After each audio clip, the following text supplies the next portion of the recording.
How the World Works. By Noam Chomsky and David Barsamian. Part 2. The Prosperous Few and the Restless Many. A. The New Global Economy. B. NAFTA and GATT, who benefits? C. Food and Third World Economic Miracles. D. Photo ops in Somalia. E. Slav versus Slav. F. The Chosen Country. G. Gandhi, Nonviolence and India. H. Divide and Conquer. I. The Roots of Racism. J. The Unmentionable Five-Letter Word. K. Human Nature and Self-Image. L. It can't happen here, can it? M. Hume's Paradox. N. Outside the Pale of Intellectual Responsibility. The Prosperous Few and the Restless Many. The New Global Economy. I was on Brattle Street, in Cambridge, Massachusetts, just last night. There were panhandlers, people asking for money, people sleeping in the doorways of buildings. This morning, in the subway station at Harvard Square, there was more of the same. The specter of poverty and despair has become increasingly obvious to the middle and upper class. You just can't avoid it as you could years ago, when it was limited to a certain section of town. This has a lot to do with the pauperization, the internal third worldization, I think you call it, of the United States. There are several factors involved. About 20 years ago there was a big change in the world order, partly symbolized by Richard Nixon's dismantling of the post-war economic system. He recognized that U.S. dominance of the global system had declined, and that in the new tripolar world order, with Japan and German-based Europe playing a larger role, the U.S. could no longer serve, in effect, as the world's banker. That led to a lot more pressure on corporate profits in the U.S. and, consequently, to a big attack on social welfare gains. The crumbs that were permitted to ordinary people had to be taken away. Everything had to go to the rich. There was also a tremendous expansion of unregulated capital in the world. In 1971, Nixon dismantled the Bretton Woods system, thereby deregulating currencies. That, and a number of other changes, tremendously expanded the amount of unregulated capital in the world, and accelerated what's called the globalization, or the internationalization, of the economy. That's a fancy way of saying that you export jobs to high-repression, low-wage areas, which undercuts the opportunities for productive labor at home. It's a way of increasing corporate profits, of course. And it's much easier to do with a free flow of capital, advances in telecommunications, etc. There are two important consequences of globalization. First, it extends the Third World model to industrial countries. In the Third World, there's a two-tiered society, a sector of extreme wealth and privilege, and a sector of huge misery and despair among useless, superfluous people. That division is deepened by the policies dictated by the West. It imposes a neoliberal free market system that directs resources to the wealthy and to foreign investors, with the idea that something will trickle down by magic, some time after the Messiah comes. You can see this happening everywhere in the industrial world, but most strikingly in the three English-speaking countries. In the 1980s, England under Thatcher, the United States under the Reaganites and Australia under a Labour government adopted some of the doctrines they preached for the Third World. Of course, they would never really play this game completely. It would be too harmful to the rich. But they flirted with it. And they suffered. That is, the general population suffered. Take, for example, South Central Los Angeles. It had factories once. They moved to Eastern Europe, Mexico, Indonesia, where you can get peasant women flocking off the land. But the rich did fine, just as they do in the third world. The second consequence, which is also important, has to do with governing structures. Throughout history, the structures of government have tended to coalesce around other forms of power, in modern times, primarily around economic power. So, when you have national economies, you get national states. We now have an international economy and we're moving towards an international state, which means, finally, an international executive. To quote the business press, we're creating a new imperial age with a de facto world government. It has its own institutions, like the International Monetary Fund, IMF, and the World Bank, trading structures like NAFTA and GATT, the North American Free Trade Agreement and the General Agreement on Tariffs and Trade, both discussed in more detail below, executive meetings like the G7, the 7 richest industrial countries, the US, Canada, Japan, Germany, Britain, France and Italy, who meet regularly to discuss economic policy, and the European Community bureaucracy. As you'd expect, this whole structure of decision-making answers basically to the transnational corporations, international banks, etc. It's also an effective blow against democracy. All these structures raise decision-making to the executive level, leaving what's called a democratic deficit, parliaments and populations with less influence. Not only that, but the general population doesn't know what's happening, and it doesn't even know that it doesn't know. One result is a kind of alienation from institutions. People feel that nothing works for them. Sure it doesn't. They don't even know what's going on at that remote and secret level of decision-making. That's a real success in the long-term task of depriving formal democratic structures of any substance.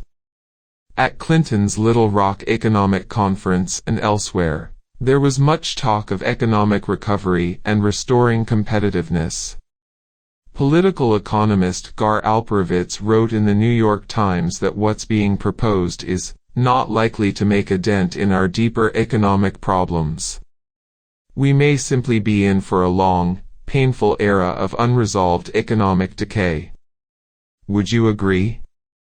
I haven't seen that piece yet, but the Financial Times, of London, the world's leading business newspaper, has been talking with some pleasure of the fiscal conservatism shown by Clinton and his advisors. There are serious issues here. First of all, we have to be careful in the use of terms. When someone says America is in for a long period of decline, we have to decide what we mean by America.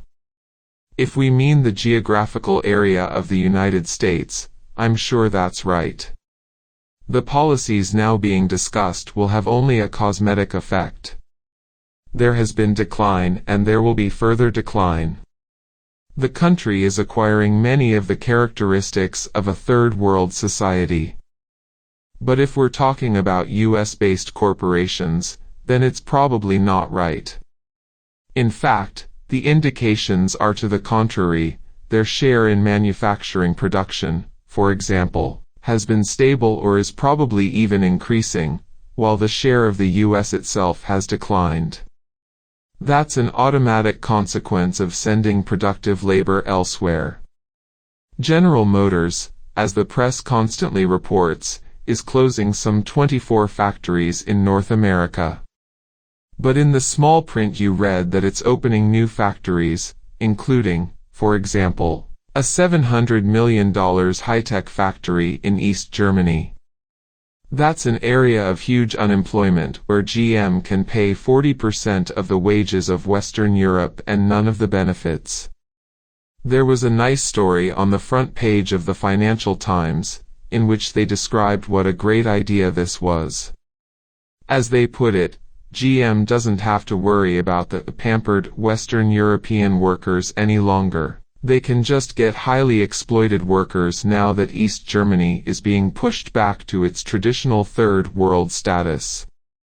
It's the same in Mexico, Thailand, etc. The prescription for our economic problems is more of the same: leave it to the market. There's such endless trumpeting of the free market that it assumes almost a myth-like quality. It'll correct the problems. Are there any alternatives? We have to first separate ideology from practice, because to talk about a free market at this point is something of a joke. Outside of ideologues, the academy and the press, no one thinks that capitalism is a viable system, and nobody has thought that for 60 or 70 years, if ever. Herman Daly and Robert Goodland, two World Bank economists, circulated an interesting study recently. In it they point out that received economic theory, the standard theory on which decisions are supposed to be based, pictures a free market sea with tiny little islands of individual firms. These islands, of course, aren't internally free, they're centrally managed. But that's okay, because these are just tiny little islands on the sea. We're supposed to believe that these firms aren't much different than a mom-and-pop store down the street. Daly and Goodland point out that by now the islands are approaching the scale of the sea. A large percentage of cross-border transactions are within a single firm, hardly a trade in any meaningful sense. What you have are centrally managed transactions, with a very visible hand, major corporate structures, directing it. And we have to add a further point, that the sea itself bears only a partial resemblance to free trade. So you could say that one alternative to the free market system is the one we already have, because we often don't rely on the market where powerful interests would be damaged. Our actual economic policy is a mixture of protectionist, interventionist, free market, and liberal measures. And it's directed primarily to the needs of those who implement social policy, who are mostly the wealthy and the powerful. For example, the U.S. has always had an active state industrial policy, just like every other industrial country. It's been understood that a system of private enterprise can survive only if there is extensive government intervention. It's needed to regulate disorderly markets and protect private capital from the destructive effects of the market system, and to organize a public subsidy for targeting advanced sectors of industry, etc. But nobody called it industrial policy, because for half a century it has been masked within the Pentagon system. Internationally, the Pentagon was an intervention force, but domestically it was a method by which the government could coordinate the private economy, provide welfare to major corporations, subsidize them, arrange the flow of taxpayer money to research and development, provide a state-guaranteed market for excess production, target advanced industries for development, etc. Just about every successful and flourishing aspect of the U.S. economy has relied on this kind of government involvement. At the Little Rock conference I heard Clinton talking about structural problems and rebuilding the infrastructure. One attendee, Ann Marcuson, a Rutgers economist and author of the book Dismantling the Cold War Economy, talked about the excesses of the Pentagon system and the distortions and damages that it has caused to the U.S. economy. So it seems that there's at least some discussion of these issues, which is something I don't recall ever before. The reason is that they can't maintain the Pentagon-based system as readily as before. They've got to start talking about it, because the mask is dropping. It's very difficult now to get people to lower their consumption or their aspirations in order to divert investment funds to high-technology industry on the pretext that the Russians are coming. So the system is in trouble. Economists and bankers have been pointing out openly for some time that one of the main reasons why the current recovery is so sluggish is that the government hasn't been able to resort to increased military spending with all of its multiplier effects, the traditional pump-priming mechanism of economic stimulation. Although there are various efforts to continue this, in my opinion, the current operation in Somalia is one such effort to do some public relations work for the Pentagon. It's just not possible the way it used to be. There's another fact to consider. The cutting edge of technology and industry has for some time been shifting in another direction, away from the electronics-based industry of the post-war period and towards biology-based industry and commerce.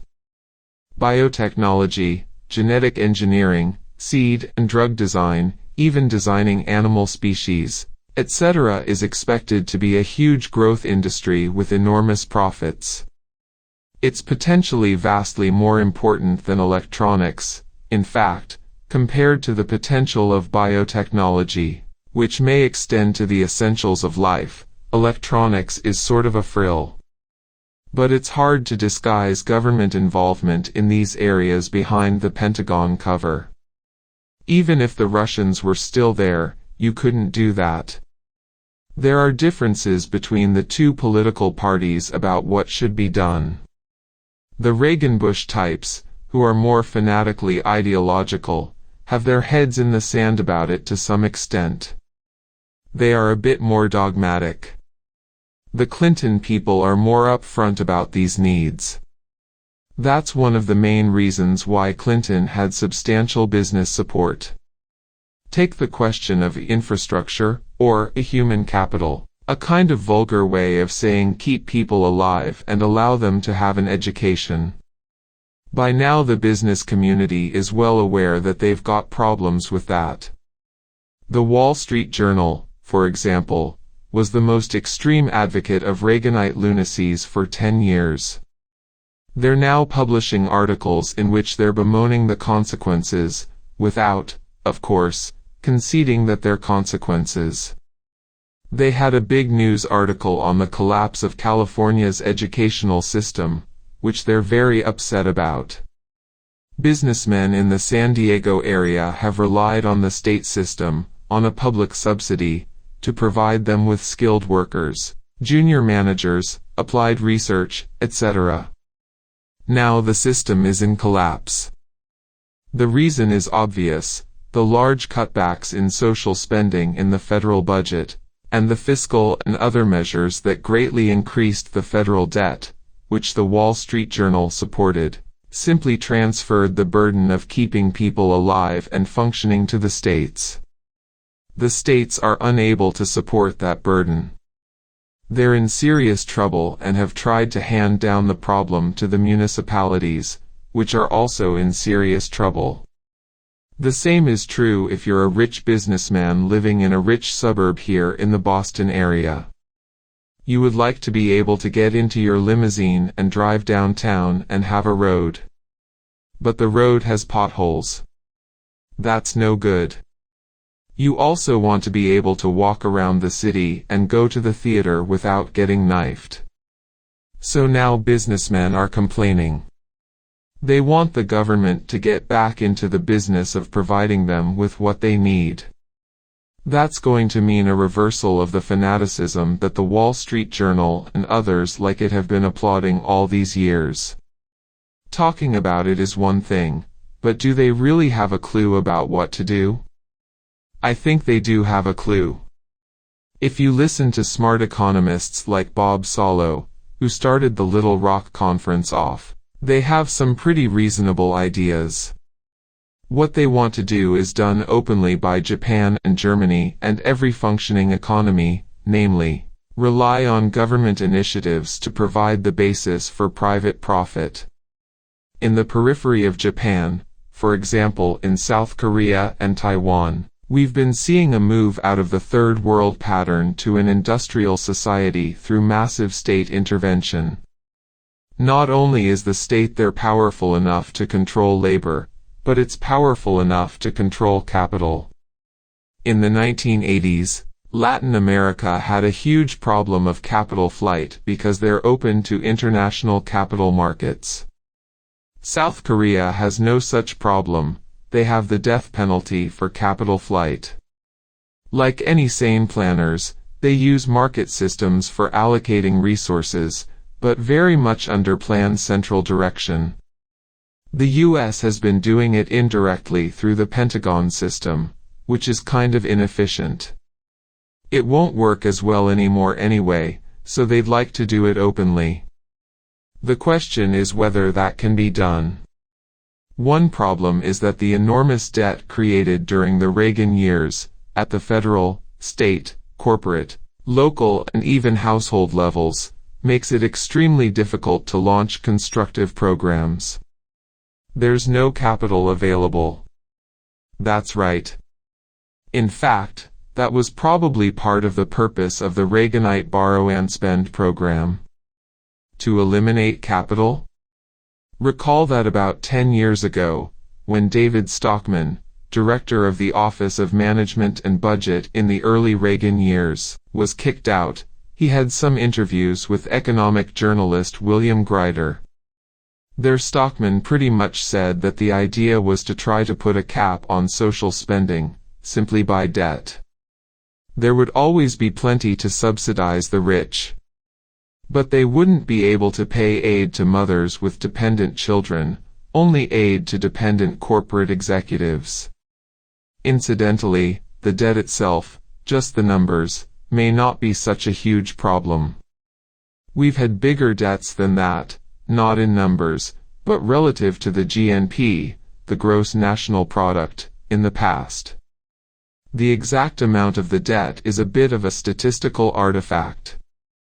You can make it different things depending on how you count. Whatever it is, it's not something that couldn't be dealt with. The question is, what was done with the borrowing? If the borrowing in the last 10 years had been used for constructive purposes, say for investment or infrastructure, we'd be quite well off. But the borrowing was used for enrichment of the rich, for consumption, which meant lots of imports, building up the trade deficit, financial manipulation, and speculation. All of these are very harmful to the economy. There's another problem, a cultural and ideological problem. The government has for years relied on a propaganda system that denies these truths. It's other countries that have government involvement and social services. We're rugged individualists. So IBM doesn't get anything from the government. In fact, they get plenty, but it's through the Pentagon. The propaganda system has also whipped up hysteria about taxation, though we're undertaxed by comparative standards, and about bureaucracies that interfere with profits, say, by protecting worker and consumer interests. Pointy-headed bureaucrats who funnel a public subsidy to industry and banks are just fine, of course. Propaganda aside, the population is, by comparative standards, pretty individualistic and kind of dissident and doesn't take orders very well, so it's not going to be easy to sell state industrial policy to people. These cultural factors are significant. In Europe there's been a kind of social contract. It's now declining, but it has been largely imposed by the strength of the unions, the organized workforce and the relative weakness of the business community, which, for historical reasons, isn't as dominant in Europe as it has been here. European governments do see primarily to the needs of private wealth, but they also have created a not insubstantial safety net for the rest of the population. They have general health care, reasonable services, etc. We haven't had that, in part because we don't have the same organized workforce, and we have a much more class-conscious and dominant business community. Japan achieved pretty much the same results as Europe, but primarily because of the highly authoritarian culture. People just do what they're told.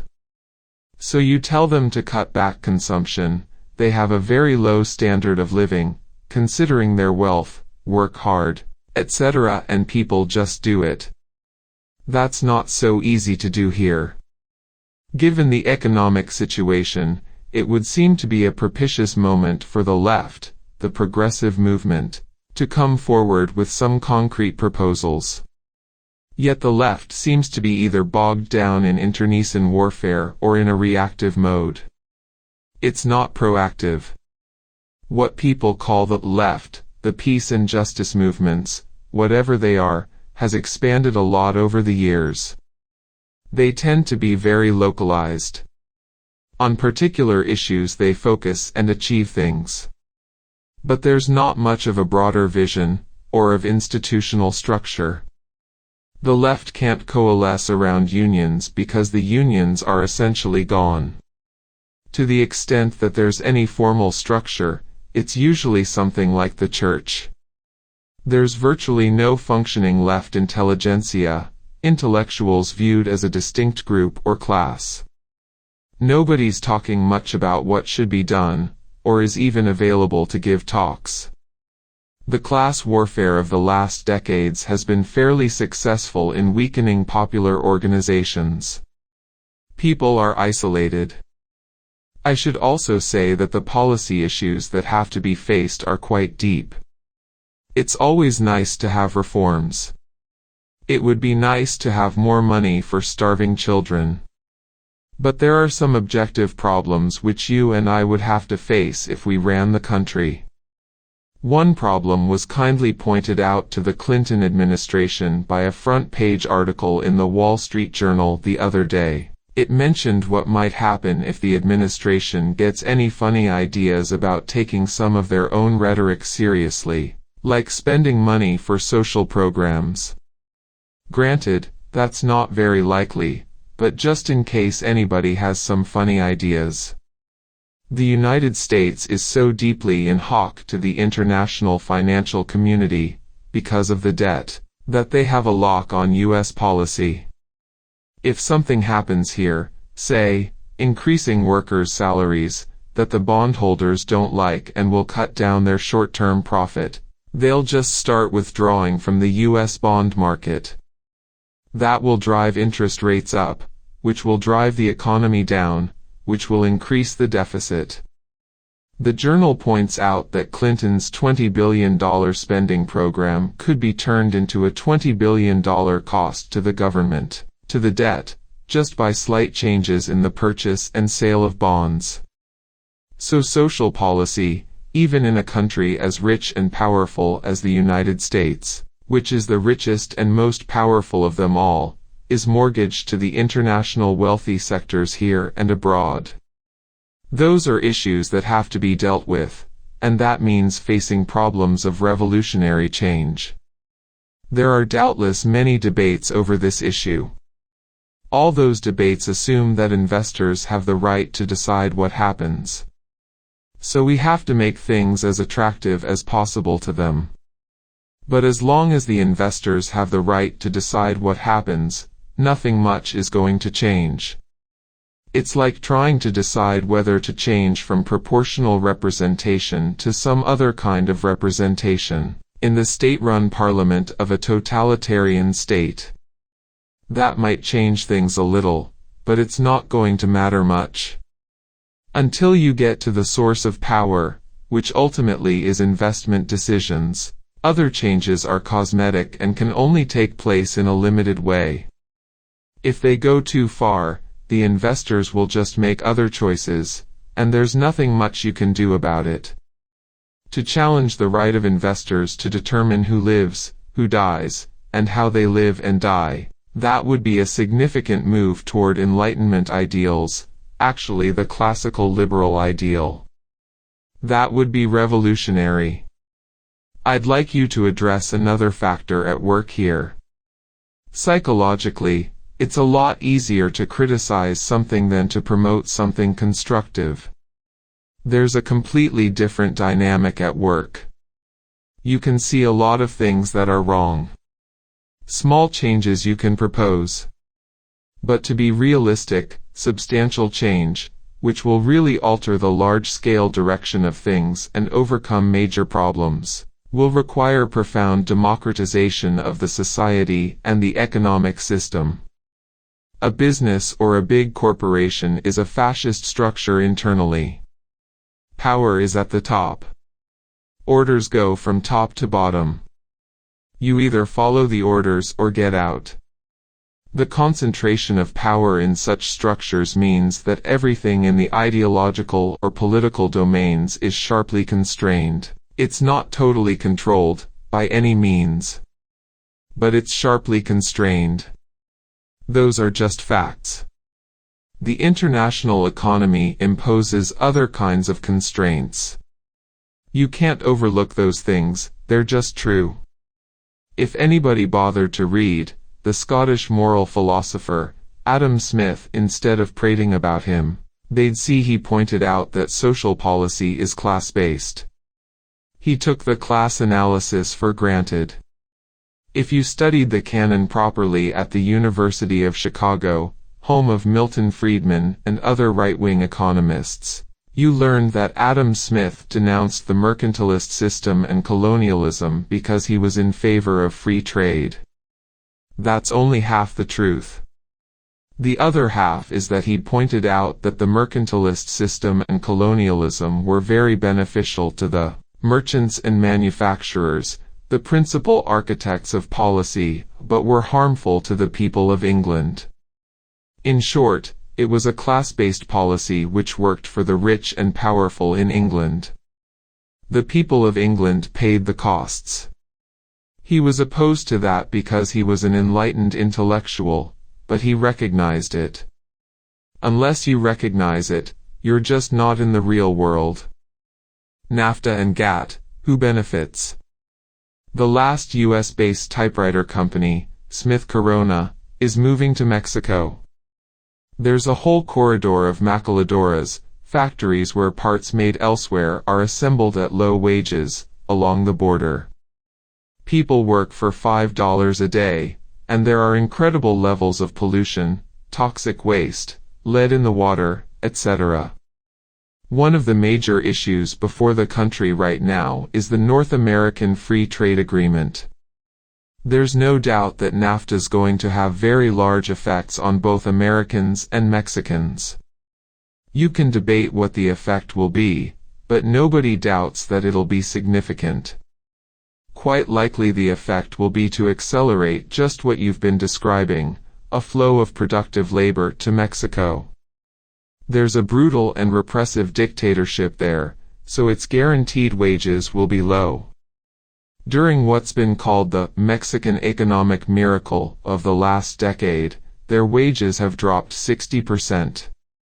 Union organizers get killed. If the Ford Motor Company wants to toss out its workforce and hire super cheap labor, they just do it. Nobody stops them. Pollution goes on unregulated. It's a great place for investors. One might think that NAFTA, which includes sending productive labor down to Mexico, might improve their real wages, maybe level the two countries. But that's most unlikely. One reason is that the repression there prevents organizing for higher wages. Another reason is that NAFTA will flood Mexico with industrial agricultural products from the United States. These products are all produced with big public subsidies, and they'll undercut Mexican agriculture.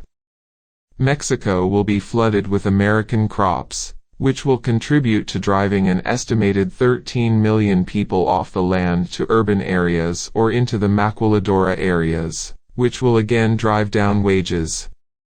NAFTA will very likely be quite harmful for American workers too. We may lose hundreds of thousands of jobs, or lower the level of jobs. Latino and black workers are the ones who are going to be hurt most. But it'll almost certainly be a big bonanza for investors in the United States and for their counterparts in the wealthy sectors, in Mexico. They're the ones, along with the professional classes who work for them, who are applauding the agreement. Will NAFTA and GATT essentially formalize and institutionalize relations between the North, prosperous, industrialized, mostly northern nations, and the South, poorer, less industrialized, mostly southern nations? That's the idea. NAFTA will also almost certainly degrade environmental standards. For example, corporations will be able to argue that EPA, the Environmental Protection Agency, standards are violations of free trade agreements. This is already happening in the Canada-US part of the agreement. Its general effect will be to drive life down to the lowest level while keeping profits high. It's interesting to see how the issue has been handled. The public hasn't the foggiest idea what's going on. In fact, they can't know. One reason is that NAFTA is effectively a secret. It's an executive agreement that isn't publicly available. In 1974, the Trade Act was passed by Congress. One of its provisions was that the Labor Advisory Committee, which is based in the unions, had to have input and analysis on any trade-related issue. Obviously that committee had to report on NAFTA, which was an executive agreement signed by the President. The Labor Advisory Committee was notified in mid-August 1992 that their report was due on September 9, 1992. However, they weren't given a text of the agreement until about 24 hours before the report was due. That meant they couldn't even convene, and they obviously couldn't write a serious report in time. Now these are conservative labor leaders, not the kind of guys who criticize the government much. But they wrote a very acid report. They said that, to the extent that we can look at this in the few hours given to us, it looks like it's going to be a disaster for working people, for the environment, for Mexicans, and a great boon for investors. The committee pointed out that although treaty advocates said it won't hurt many American workers, maybe just unskilled workers, their definition of unskilled worker would include 70% of the workforce. The committee also pointed out that property rights were being protected all over the place, but workers' rights were scarcely mentioned. The committee then bitterly condemned the utter contempt for democracy that was demonstrated by not giving the committee the complete text ahead of time. GATT is the same. Nobody knows what's going on there unless they're some kind of specialist.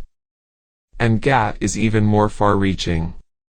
One of the things being pressed very hard in those negotiations is what's called intellectual property rights.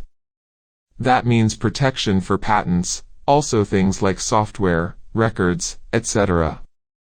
The idea is to guarantee that the technology of the future remains in the hands of multinational corporations, for whom the world government works. You want to make sure, for example, that India can't produce drugs for its population at 10% the cost of drugs produced by Merck Pharmaceutical, which is government-supported and subsidized. Merck relies extensively on research that comes out of university biology laboratories, which are supported by public funds, and on all sorts of other forms of government intervention. Have you seen details of these treaties? By now it's theoretically possible to get a text. But what I've seen is the secondary comment on the text, like the Labor Advisory Committee report, and the report of the Congressional Office of Technology Assessment, which is fairly similar. The crucial point is that even if you and I could get a text, what does that mean for American democracy? How many people even know that this is going on? The Labor Advisory Committee report, and the fact that the treaty was withheld from the committee, was never even reported by the press, to my knowledge. I just came back from a couple of weeks in Europe, where GATT is a pretty big issue for the people in the countries of the European community. They're concerned about the gap that's developing between executive decisions, which are secret, and democratic, or at least partially democratic, institutions like parliaments, which are less and less able to influence decisions made at the EU level. It seems that the Clinton-Gore administration is going to be in a major conflict. It supports NAFTA and GATT, while at the same time talking, at least rhetorically, about its commitment to environmental protection and creating jobs for Americans. I would be very surprised if there's a big conflict over that. I think your word, rhetorically, is accurate. Their commitment is to US-based corporations, which means transnational corporations. They approve of the form NAFTA is taking, special protection for property rights, but no protection for workers' rights, and the methods being developed to undercut environmental protection. That's in their interests. I doubt that there'll be a conflict in the administration unless there's a lot of public pressure. Food and Third World Economic Miracles. Talk about the political economy of food, its production and distribution, particularly within the framework of IMF and World Bank policies. These institutions extend loans under very strict conditions to the nations of the South. They have to promote the market economy, pay back the loans in hard currency and increase exports, like coffee, so that we can drink cappuccino, or beef, so that we can eat hamburgers, at the expense of indigenous agriculture. You've described the basic picture. It's also interesting to have a close look at the individual cases.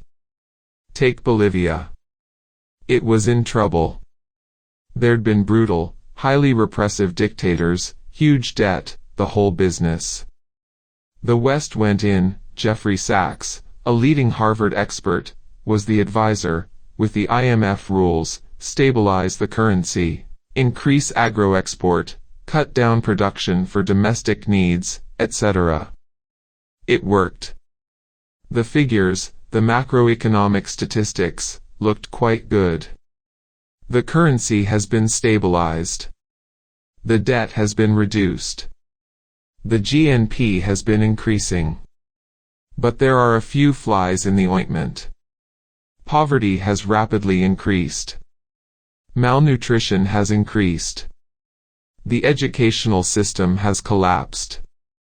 But the most interesting thing is what stabilized the economy: exporting coca, the plant from which cocaine is made. It now accounts for about 2/3 of Bolivian exports, by some estimates. The reason is obvious. Take a peasant farmer somewhere and flood his area with US-subsidized agriculture, maybe through a Food for Peace program, so he can't produce or compete. Set up a situation in which he can only function as an agricultural exporter. He's not an idiot. He's going to turn to the most profitable crop, which happens to be coca. The peasants, of course, don't get much money out of this, and they also get guns and DEA, the U.S. Drug Enforcement Agency, helicopters. But at least they can survive. And the world gets a flood of coca exports. The profits mostly go to big syndicates or, for that matter, to New York banks. Nobody knows how many billions of dollars of cocaine profits pass through New York banks or their offshore affiliates, but it's undoubtedly plenty.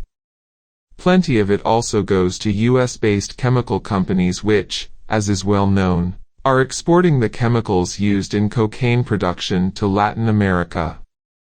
So there's plenty of profit. It's probably giving a shot in the arm to the US economy as well. And it's contributing nicely to the international drug epidemic, including here in the US. That's the economic miracle in Bolivia. And that's not the only case. Take a look at Chile. There's another big economic miracle. The poverty level has increased from about 20% during the Allende years. Salvador Allende, a democratically elected socialist president of Chile, was assassinated in a US-backed military coup in 1973, up to about 40% now, after the Great Miracle. And that's true in country after country. These are the kinds of consequences that will follow from what has properly been called IMF fundamentalism. It's having a disastrous effect everywhere it's applied. But from the point of view of the perpetrators, it's quite successful. As you sell off public assets, there's lots of money to be made. So much of the capital that fled Latin America is now back. The stock markets are doing nicely. The professionals and businessmen are very happy with it.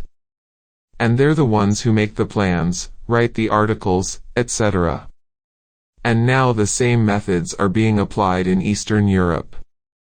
In fact, the same people are going. After Sachs carried through the economic miracle in Bolivia, he went off to Poland and Russia to teach them the same rules. You hear lots of praise for this economic miracle in the US too, because it's just a far more exaggerated version of what's happening here. The wealthy sector is doing fine, but the general public is in deep trouble. It's mild compared with the Third World, but the structure is the same. Between 1985 and 1992, Americans suffering from hunger rose from 20 to 30 million. Yet novelist Tom Wolfe described the 1980s as one of the great golden moments that humanity has ever experienced. A couple of years ago, Boston City Hospital, that's the hospital for the poor and the general public in Boston, not the fancy Harvard teaching hospital, had to institute a malnutrition clinic, because they were seeing it at third world levels. Most of the deep starvation and malnutrition in the US had pretty well been eliminated by the Great Society programs in the 1960s. But by the early 1980s it was beginning to creep up again, and now the latest estimates are 30 million or so in deep hunger. It gets much worse over the winter because parents have to make an agonizing decision between heat and food, and children die because they're not getting water with some rice in it. The group World Watch says that one of the solutions to the shortage of food is control of population. Do you support efforts to limit population? First of all, there's no shortage of food. There are serious problems of distribution.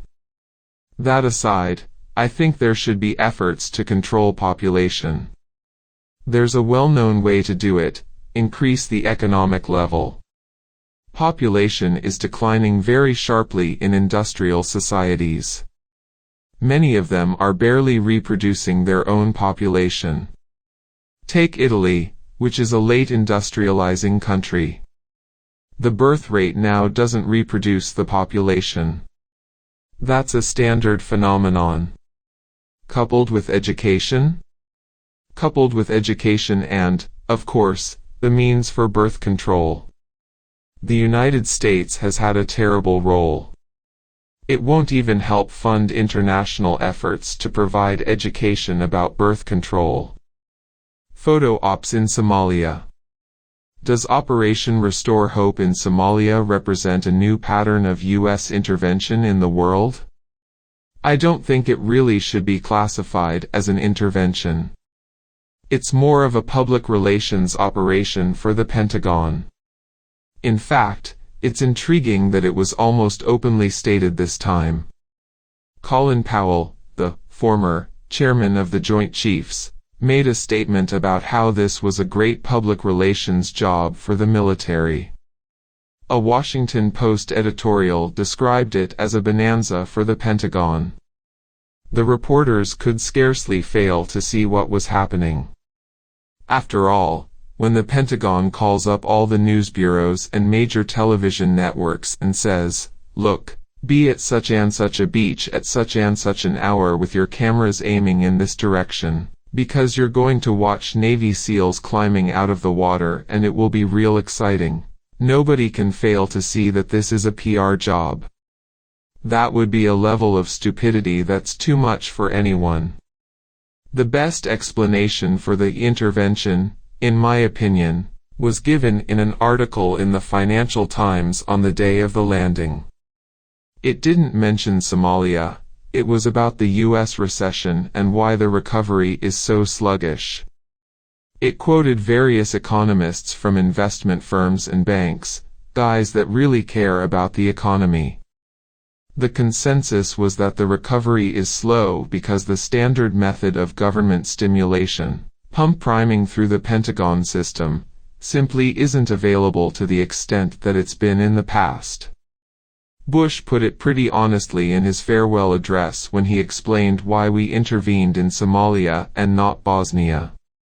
What it comes down to is that in Bosnia somebody might shoot at us. In Somalia it's just a bunch of teenaged kids. We figure 30,000 Marines can handle that. The famine was pretty much over and fighting had declined. So it's photo opportunities, basically. One hopes it will help the Somalis more than harm them, but they're more or less incidental. They're just props for Pentagon public relations. This has to be finessed by the press at the moment, because Somalia is not a pretty story. The US was the main support for Syed Barre, a kind of Saddam Hussein clone, from 1978 through 1990, so it's not ancient history. He was tearing the country apart. He destroyed the civil and social structures, in fact, laid the basis for what's happening now, and, according to Africa Watch, a human rights monitoring group based in Washington, D.C., probably killed 50 or 60,000 people. The U.S. was, and may well be still, supporting him. The forces, mostly loyal to him, are being supported through Kenya, which is very much under U.S. influence. The U.S. was in Somalia for a reason. The military bases there are part of the system aimed at the Gulf region. However, I doubt that that's much of a concern at this point. There are much more secure bases and more stable areas. What's needed now, desperately needed, is some way to prevent the Pentagon budget from declining. When the press and commentators say the U.S. has no interests there, that's taking a very narrow and misleading view. Maintaining the Pentagon system is a major interest for the U.S. economy. A Navy and Marine white paper in September 1992 discussed the military's shift in focus from global threats to regional challenges and opportunities, including humanitarian assistance and nation-building efforts in the Third World. That's always been the cover, but the military budget is mainly for intervention. In fact, even strategic nuclear forces were basically for intervention. The U.S. is a global power. It isn't like the Soviet Union, which used to carry out intervention right around its borders, where they had an overwhelming conventional force advantage. The U.S. carried out intervention everywhere, in Southeast Asia, in the Middle East and in places where it had no such dominance. So the U.S. had to have an extremely intimidating posture to make sure that nobody got in the way. That required what was called a nuclear umbrella, powerful strategic weapons to intimidate everybody, so that conventional forces could be an instrument of political power. In fact, almost the entire military system, its military aspect, not its economic aspect, was geared for intervention. But that was often covered as nation building.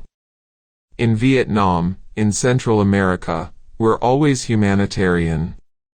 So when the Marine Corps documents say we now have a new mission, humanitarian nation building, that's just the old cover story. We now have to emphasize it more because the traditional pretext, the conflict with the Russians, is gone, but it's the same as it's always been. What kind of impact will the injection of U.S. armed forces into Somalia have on the civil society? Somalia has been described by one U.S. military official as a Dodge City, and the Marines as a Wyatt Earp. What happens when the Marshal leaves town? First of all, that description has little to do with Somalia. One striking aspect of this intervention is that there's no concern for Somalia. No one who knew anything about Somalia was involved in planning it, and there's no interaction with Somalis as far as we know, so far, at least. Since the Marines have gone in, the only people they've dealt with are the so-called warlords, and they're the biggest gangsters in the country. But Somalia is a country. There are people who know and care about it, but they don't have much of a voice here. One of the most knowledgeable is a Somali woman named Rakia Omar, who was the executive director of Africa Watch. She did most of the human rights work, writing, etc. up until the intervention. She strongly opposed the intervention and was fired from Africa Watch.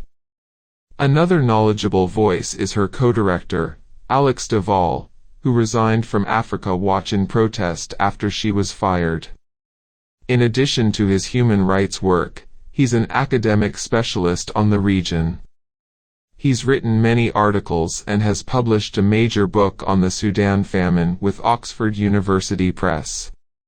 He knows not only Somalia but the region very well. And there are others. Their picture is typically quite different from the one we get here. Syed Barre's main atrocities were in the northern part of Somalia, which had been a British colony. They were recovering from his US-backed attack and were pretty well organized, although they could, no doubt, have used aid. Their own civil society was emerging, a rather traditional one, with traditional elders, but with lots of new groups. Women's groups, for example, emerged in this crisis. The area of real crisis was one region in the south. In part, that's because of General Mohammed Hersi's forces, which are supported from Kenya. Hersi, who's known as Morgan, is Syed Barre's son-in-law. His forces, as well as those of General Mohammed Farah Aidid and Ali Mahdi, were carrying out some of the worst atrocities. This led to a serious breakdown in which people just grabbed guns in order to survive. There was lots of looting, and teenaged gangsters. By September-October 1992, that region was already recovering. Even though groups like US CARE and the UN operations were extremely incompetent, other aid groups, like the International Red Cross, Save the Children, and smaller groups like the American Friends Service Committee or Australian CARE, were getting most of the aid through. By early November, 80 to 90% of their aid was reportedly getting through. By late November the figures were up to 95%. The reason was that they were working with the reconstituting Somalian society. In this southern corner of real violence and starvation, things were already recovering, just as they had in the north. A lot of this had been under the initiative of a UN negotiator, Mohamed Noam of Algeria, who was extremely successful and highly respected on all sides. He was working with traditional elders and the newly emerging civic groups, especially the women's groups, and they were coming back together under his guidance, or at least his initiative. But Noam was kicked out by UN Secretary-General Boutros Ghali in October because he publicly criticized the incompetence and corruption of the UN effort. The UN put in an Iraqi replacement, who apparently achieved very little. A US intervention was apparently planned for shortly after the election. The official story is that it was decided upon at the end of November, when George Bush saw heart-rending pictures on television. But, in fact, U.S. reporters in Baidoa in early November saw Marine officers in civilian clothes walking around and scouting out the area, planning for where they were going to set up their base. This was rational timing. The worst crisis was over, the society was reconstituting, and you could be pretty well guaranteed a fair success at getting food in, since it was getting in anyway. 30,000 troops would only expedite it in the short term. There wouldn't be too much fighting, because that was subsiding. So it wasn't Dodge City. Bush got the photo opportunities and left somebody else to face the problems that were bound to arise later on. Nobody cared what happened to the Somalis. If it works, great, we'll applaud and cheer ourselves and bask in self-acclaim. If it turns into a disaster, we'll treat it the same as other interventions that turn into disasters. After all, there's a long series of them. Take Grenada. That was a humanitarian intervention. We were going to save the people from tragedy and turn it into what Reagan called a showplace for democracy, or a showplace for capitalism. The U.S. poured aid in. Grenada had the highest per capita aid in the world the following year, next to Israel, which is in another category. And it turned into a complete disaster. The society is in total collapse. About the only thing that's functioning there is money laundering for drugs. But nobody hears about it. The television cameras were told to look somewhere else.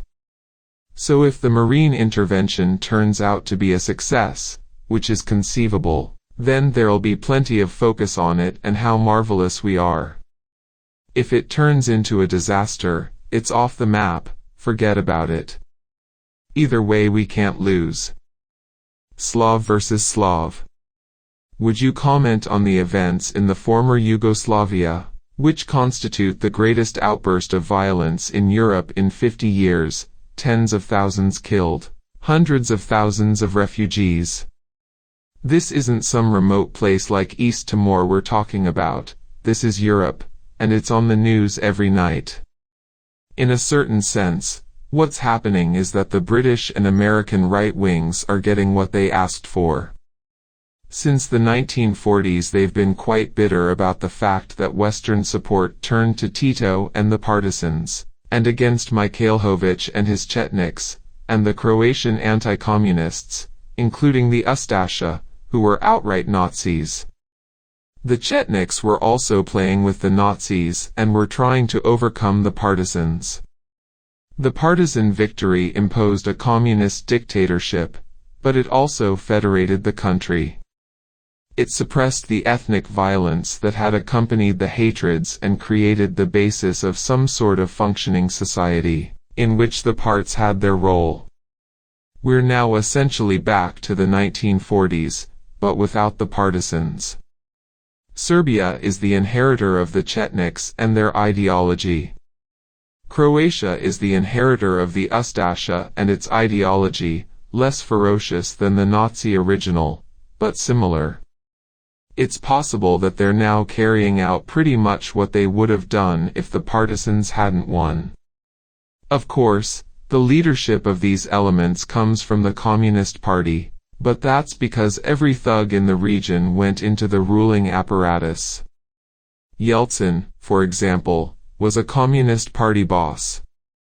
It's interesting that the right wing in the West, at least its more honest elements, defend much of what's happening. For example, Nora Beloff, a right-wing British commentator on Yugoslavia, wrote a letter to The Economist condemning those who denounce the Serbs in Bosnia. She's saying it's the fault of the Muslims. They're refusing to accommodate the Serbs, who are just defending themselves. She's been a supporter of the Chetniks from way back, so there's no reason why she shouldn't continue to support Chetnik violence, which is what this amounts to. Of course there may be another factor. She's an extremist Zionist, and the fact that the Muslims are involved already makes them guilty.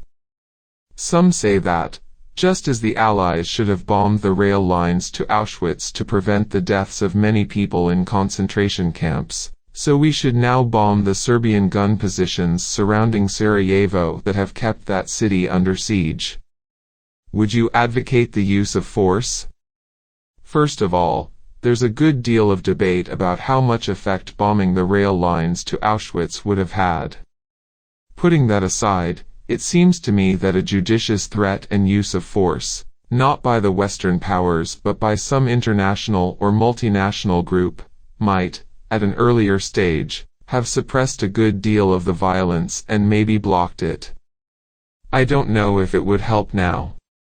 If it were possible to stop the bombardment of Sarajevo by threatening to bomb some emplacements, and perhaps even carrying the threat out, I think you could give an argument for it. But that's a very big if. It's not only a moral issue, you have to ask about the consequences, and they could be quite complex. What if a Balkan war were set off? One consequence is that conservative military forces within Russia could move in.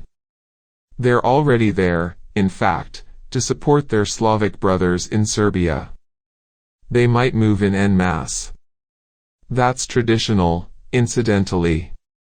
Go back to Tolstoy's novels and read about how Russians were going to the south to save their Slavic brothers from attacks. It's now being reenacted. At that point you're getting fingers on nuclear weapons involved. It's also entirely possible that an attack on the Serbs, who feel that they're the aggrieved party, could inspire them to move more aggressively in Kosovo, the Albanian area. That could set off a large-scale war, with Greece and Turkey involved. So it's not so simple. Or what if the Bosnian Serbs, with the backing of both the Serbian and maybe even other Slavic regions, started a guerrilla war?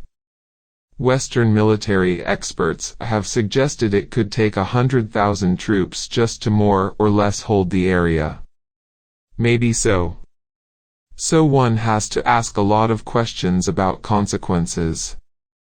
Bombing Serbian gun emplacements sounds simple, but you have to ask how many people are going to end up being killed. That's not so simple.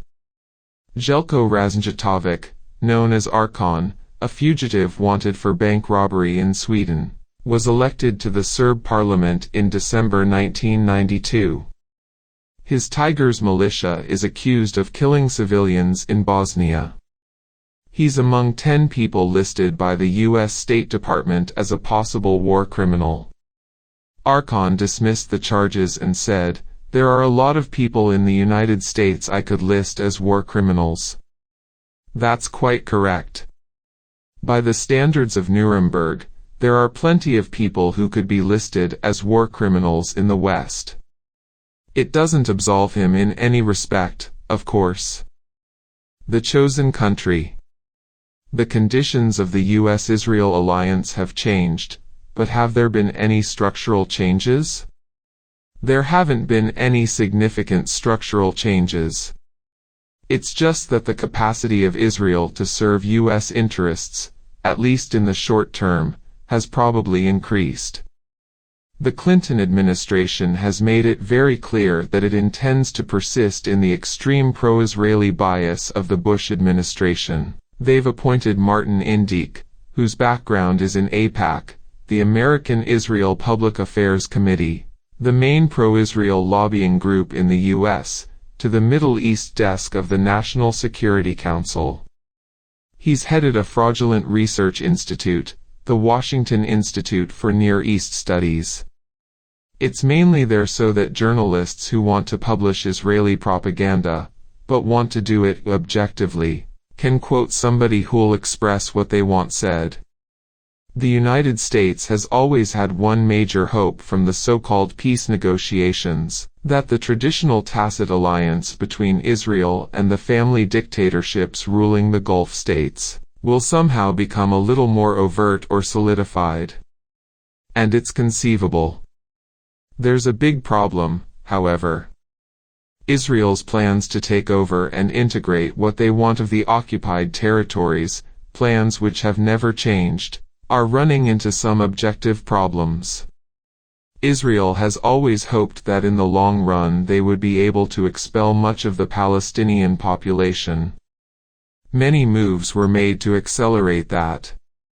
One of the reasons they instituted an educational system on the West Bank was in hopes that more educated people would want to get out because there weren't any job opportunities. For a long time it worked. They were able to get a lot of people to leave, but they now may well be stuck with the population. This is going to cause some real problems, because Israel intends to take the water and the usable land. That may not be so pretty or so easy. What's Israel's record of compliance with the more than 20 Security Council resolutions condemning its policies?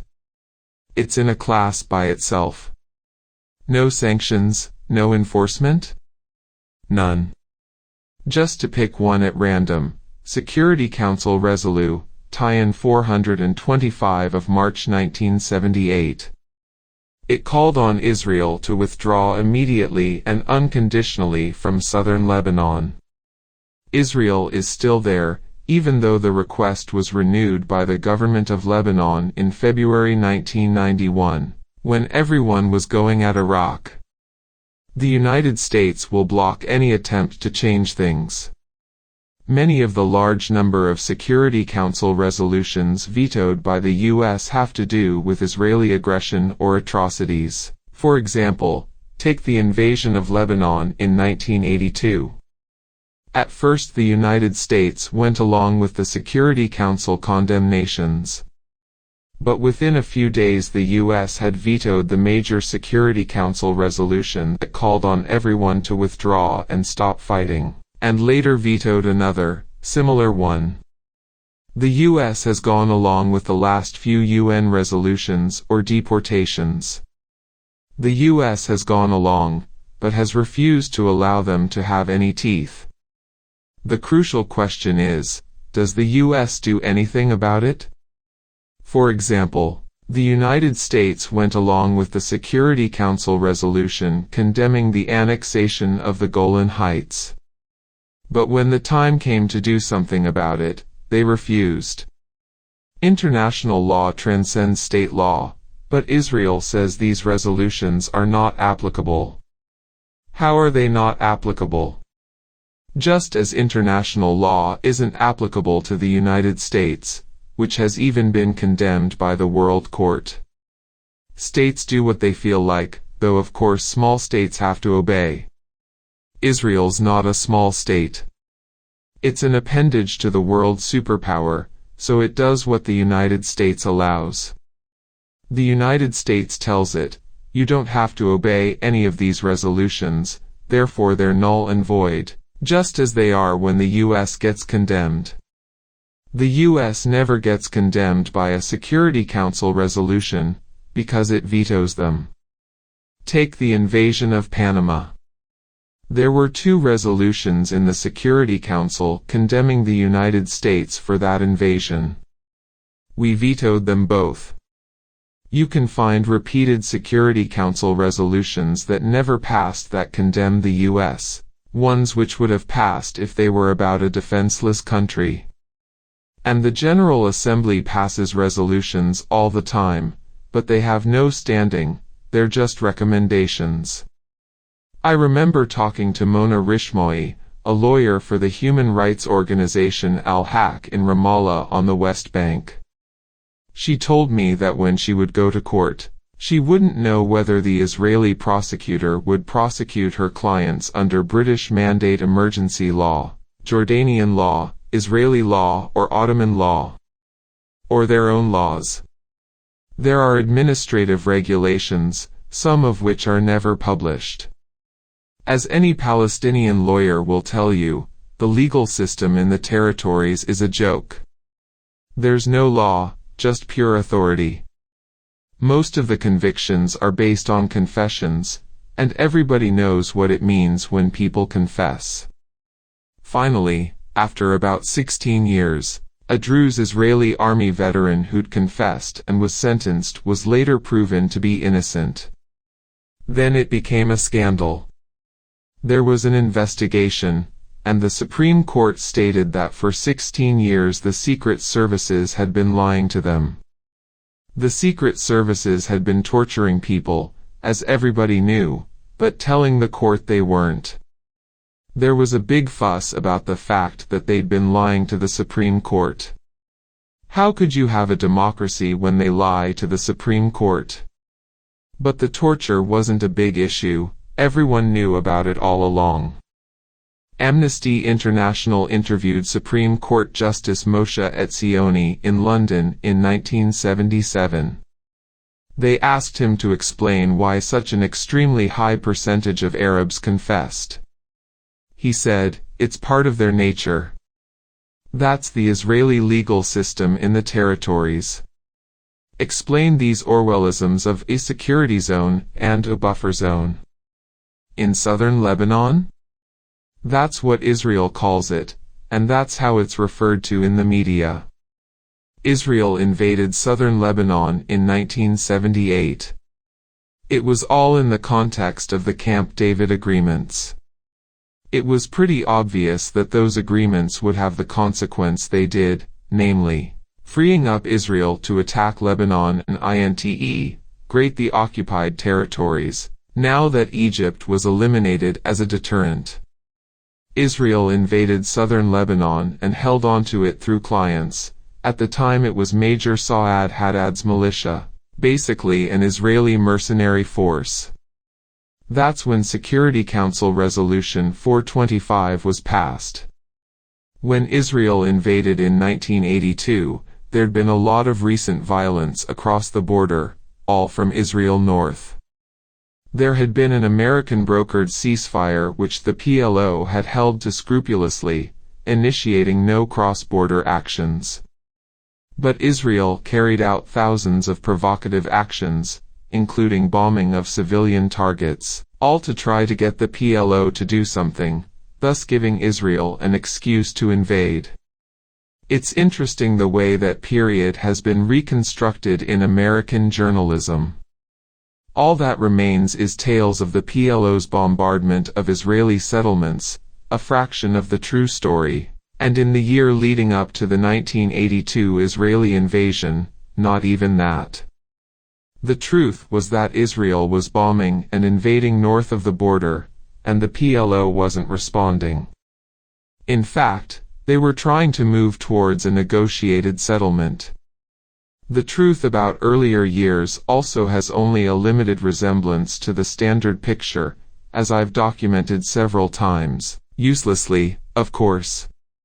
We know what happened after Israel invaded Lebanon. They were driven out by what they call a terrorism, meaning resistance by people who weren't going to be cowed. Israel succeeded in awakening a fundamentalist resistance, which it couldn't control. They were forced out. They held on to the southern sector, which they call a security zone, although there's no reason to believe that it has the slightest thing to do with security. It's Israel's foothold in Lebanon. It's now run by a mercenary army, the South Lebanon Army, which is backed up by Israeli troops. They're very brutal. There are horrible torture chambers.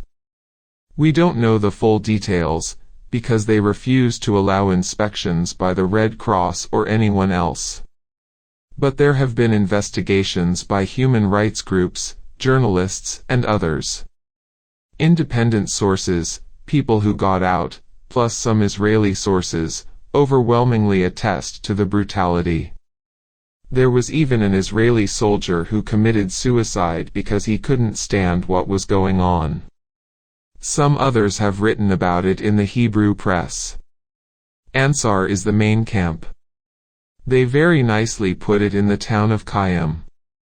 There was a massacre there by the Haddad militia under Israeli eyes in 1978, after years of Israeli bombing, that drove out most of the population. That's mainly for Lebanese who refused to cooperate with the South Lebanon Army. So that's the security zone. Israel dumped scores of deportees in Lebanon in the 1970s and 1980s. Why has that changed now? Why has Lebanon refused? It's not so much that it has refused. If Israel dropped some deportees by helicopter into the outskirts of Sidon, Lebanon couldn't refuse. But this time I think Israel made a tactical error.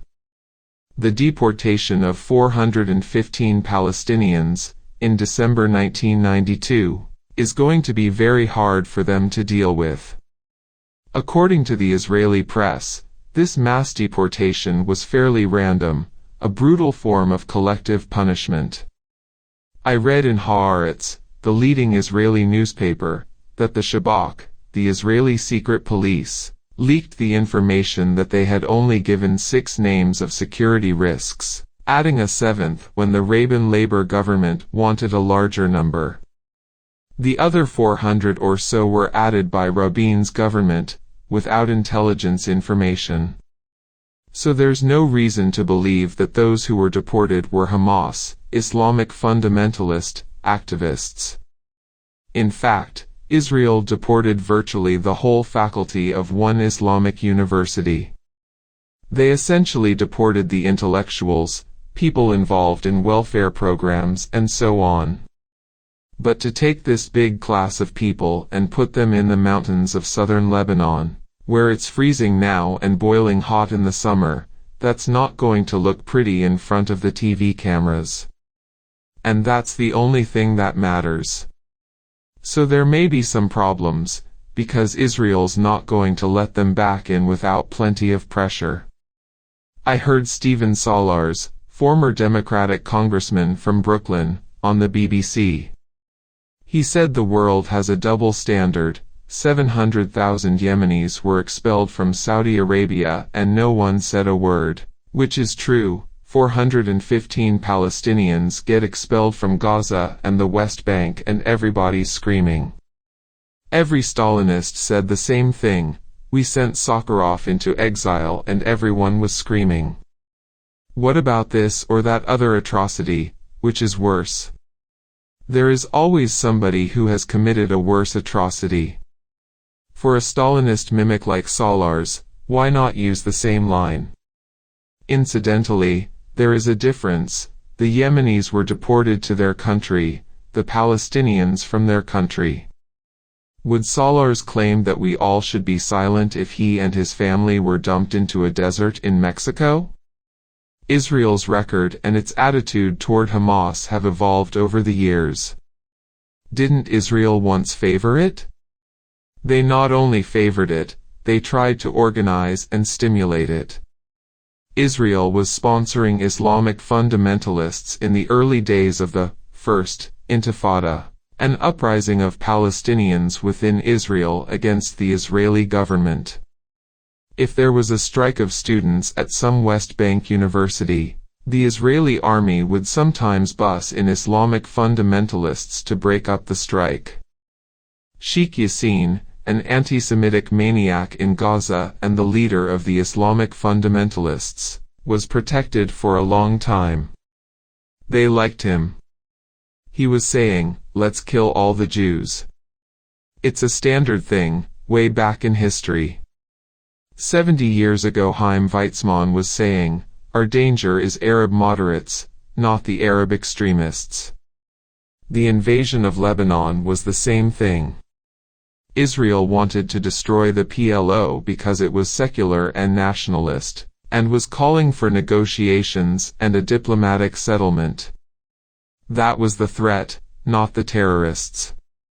Israeli commentators have been quite frank about that from the start.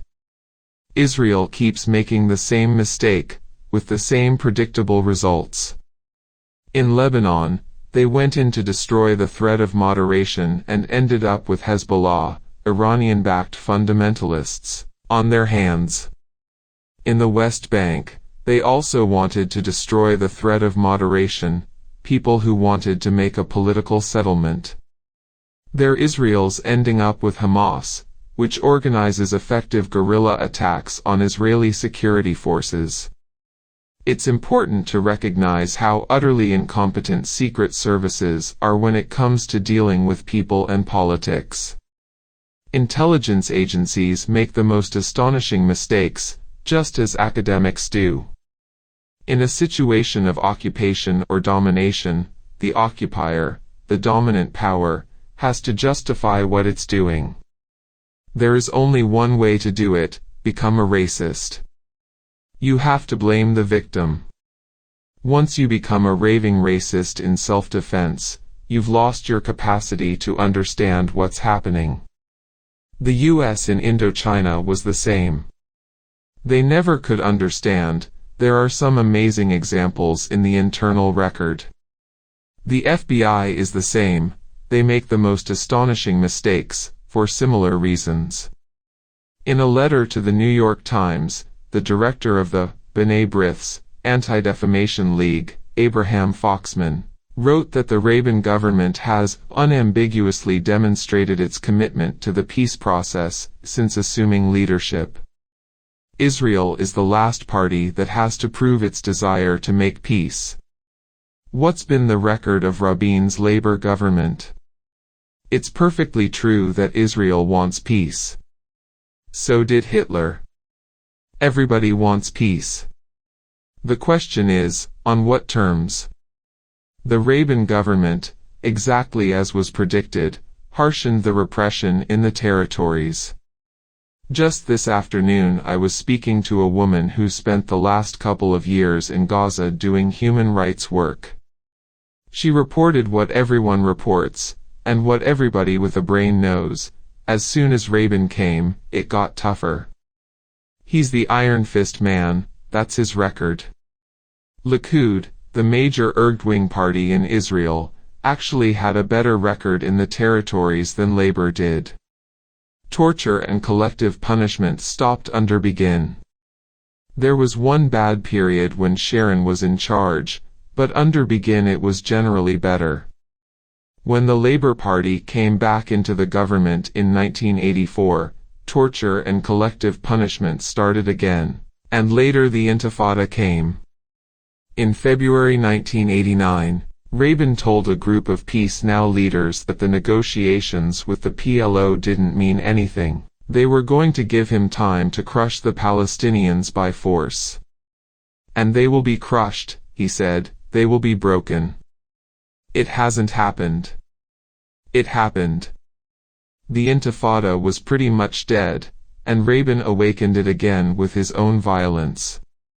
He has also continued settlement in the occupied territories, exactly as everyone with their eyes open predicted. Although there was a very highly publicized settlement cutoff, it was clear right away that it was a fraud. Foxman knows that. He reads the Israeli press, I'm sure. What Rabin stopped was some of the more extreme and crazy Sharon plans. Sharon was building houses all over the place, in places where nobody was ever going to go, and the country couldn't finance it. So Rabin eased back to a more rational settlement program. I think the current number is 11,000 new homes going up. Labor tends to have a more rational policy than Likud. That's one of the reasons the U.S. has always preferred Labor. They do pretty much the same things as Likud, but more quietly, less brazenly. They tend to be more modern in their orientation, better attuned to the norms of Western hypocrisy. Also, they're more realistic. Instead of trying to make 7 big areas of settlement, they're down to 4.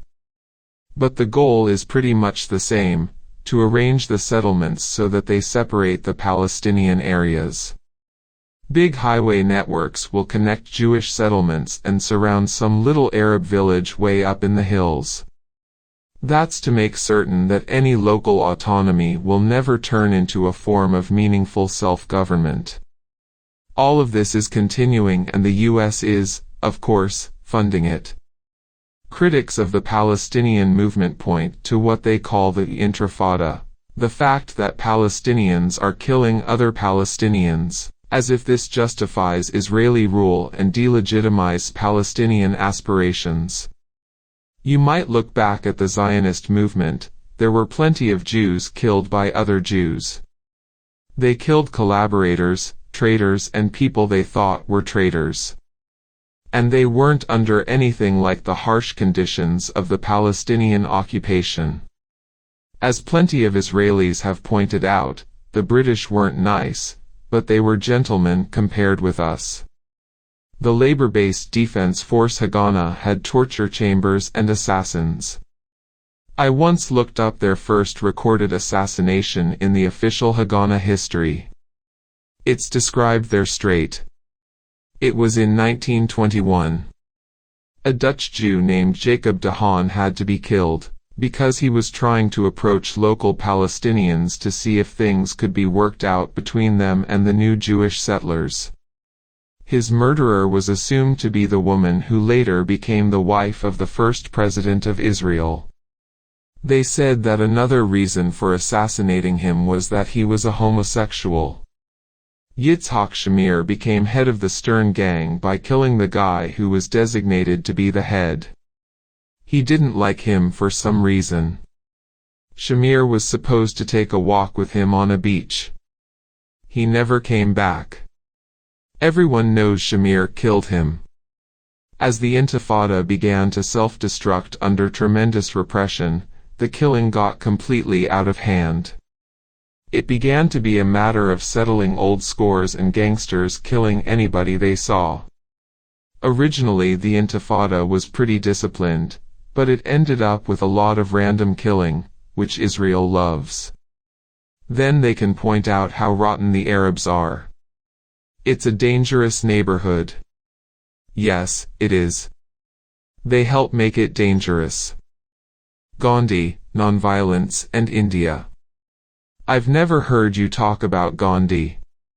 Orwell wrote of him that, compared to other leading political figures of our times, how clean a smell he has managed to leave behind. What are your views on the Mahatma? I'd hesitate to say without analyzing more closely what he did and what he achieved. There were some positive things, for example, his emphasis on village development, self-help and communal projects. That would have been very healthy for India. Implicitly, he was suggesting a model of development that could have been more successful and humane than the Stalinist model that was adopted, which emphasized the development of heavy industry, etc. But you really have to think through the talk about nonviolence. Sure, everybody's in favor of nonviolence rather than violence, but under what conditions and when? Is it an absolute principle? You know what he said to Louis Fischer in 1938 about the Jews in Germany, that German Jews ought to commit collective suicide, which would have aroused the world and the people of Germany to Hitler's violence. He was making a tactical proposal, not a principled one. He wasn't saying that they should have walked cheerfully into the gas chambers because that's what nonviolence dictates. He was saying, if you do it, you may be better off. If you divorce his proposal from any principled concern other than how many people's lives can be saved, it's conceivable that it would have aroused world concern in a way that the Nazi slaughter didn't. I don't believe it, but it's not literally impossible. On the other hand, there's nothing much that the European Jews could have done anyway under the prevailing circumstances, which were shameful everywhere. Orwell adds that after the war Gandhi justified his position, saying, the Jews had been killed anyway and might as well have died significantly. Again, he was making a tactical, not a principled, statement. One has to ask what the consequences of the actions he recommended would have been. That's speculation based on little evidence. But for him to have made that recommendation at the time would have been grotesque. What he should have been emphasizing is, look, powerless people who are being led to slaughter can't do anything. Therefore it's up to others to prevent them from being massacred. To give them advice on how they should be slaughtered isn't very uplifting, to put it mildly. You can say the same about lots of other things. Take people being tortured and murdered in Haiti. You want to tell them, the way you ought to do it is to walk up to the killers and put your head in front of their knife, and maybe people on the outside will notice. Could be. But it'd be a little more significant to tell the people who are giving the murderers the knives that they should do something better. Preaching nonviolence is easy. One can take it seriously when it's someone like, longtime pacifist and activist, Dave Dellinger, who's right up front with the victims. India today is torn asunder by various separatist movements. Kashmir, a far northern province disputed by India and Pakistan, is an incredible mess, occupied by the Indian Army, And there are killings, detentions, and massive human rights violations in the Punjab, a province that straddles Pakistan and India, and elsewhere. I'd like you to comment on a tendency in the Third World to blame the colonial masters for all the problems that are besetting their countries today. They seem to say, yes, India has problems, but it's the fault of the British. Before that, India was just one happy place. It's difficult to assess blame for historical disasters.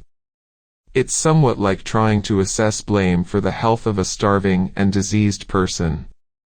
There are lots of different factors. Let's say the person was tortured, that certainly had an effect. But maybe when the torture was over, that person ate the wrong diet, lived a dissolute life and died from the combined effects. That's the kind of thing we're talking about. There's no doubt that imperial rule was a disaster. Take India. When the British first moved into Bengal, it was one of the richest places in the world. The first British merchant warriors described it as a paradise. That area is now Bangladesh and Calcutta, the very symbols of despair and hopelessness. There were rich agricultural areas producing unusually fine cotton. They also had advanced manufacturing, by the standards of the day. For example, an Indian firm built one of the flagships for an English admiral during the Napoleonic Wars. It wasn't built in British factories, it was the Indians' own manufacture. You can read about what happened in Adam Smith, who was writing over 200 years ago. He deplored the deprivations that the British were carrying out in Bengal. As he puts it, they first destroyed the agricultural economy and then turned dearth into a famine. One way they did this was by taking the agricultural lands and turning them into poppy production, since opium was the only thing Britain could sell to China. Then there was mass starvation in Bengal. The British also tried to destroy the existing manufacturing system in the parts of India they controlled. Starting from about 1700, Britain imposed harsh tariff regulations to prevent Indian manufacturers from competing with British textiles. They had to undercut and destroy Indian textiles because India had a comparative advantage. They were using better cotton and their manufacturing system was in many respects comparable to, if not better than, the British system. The British succeeded. India deindustrialized, it ruralized. As the Industrial Revolution spread in England, India was turning into a poor, ruralized and agrarian country. It wasn't until 1846, when their competitors had been destroyed and they were way ahead, that Britain suddenly discovered the merits of free trade. Read the British liberal historians, the big advocates of free trade. They were very well aware of it. Right through that period they say, look, what we're doing to India isn't pretty, but there's no other way for the mills of Manchester to survive. We have to destroy the competition. And it continues. We can pursue this case by case through India. In 1944, Nehru wrote an interesting book, The Discovery of India, from a British prison. He pointed out that if you trace British influence and control in each region of India, and then compare that with the level of poverty in the region, they correlate. The longer the British have been in a region, the poorer it is. The worst, of course, was Bengal, now Bangladesh. That's where the British were first. You can't trace these same things in Canada and North America, because there they just decimated the population.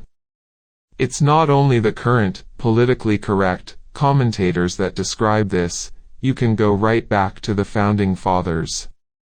The first Secretary of Defense, General Henry Knox, said that what we're doing to the native population is worse than what the conquistadors did in Peru and Mexico. He said future historians will look at the destruction of these people, what would nowadays be called genocide, and paint the acts with sable colors, in other words, darkly. This was known all the way through. Long after John Quincy Adams, the intellectual father of manifest destiny, left power, he became an opponent of both slavery and the policy toward the Indians. He said he'd been involved, along with the rest of them, in a crime of extermination, of such enormity that surely God would punish them for these heinous sins. Latin America was more complex, but the initial population was virtually destroyed within 150 years. Meanwhile, Africans were brought over as slaves. That helped devastate Africa even before the colonial period, then the conquest of Africa drove it back even further. After the West had robbed the colonies, as they did, no question about that, and there's also no question that it contributed to their own development, they changed over to so-called neo-colonial relationships, which means domination without direct administration. After that it was generally a further disaster. Divide and conquer. To continue with India, talk about the divide and rule policy of the British Raj, playing Hindus off against Muslims. You see the results of that today. Naturally, any conqueror is going to play one group against another. For example, I think about 90% of the forces that the British used to control India were Indians. There's that astonishing statistic that at the height of British power in India, they never had more than 150,000 people there. That was true everywhere. It was true when the American forces conquered the Philippines, killing a couple 100,000 people. They were being helped by Philippine tribes, exploiting conflicts among local groups. There were plenty who were going to side with the conquerors. But forget the Third World, just take a look at the Nazi conquest of nice, civilized Western Europe, places like Belgium and Holland and France. Who was rounding up the Jews?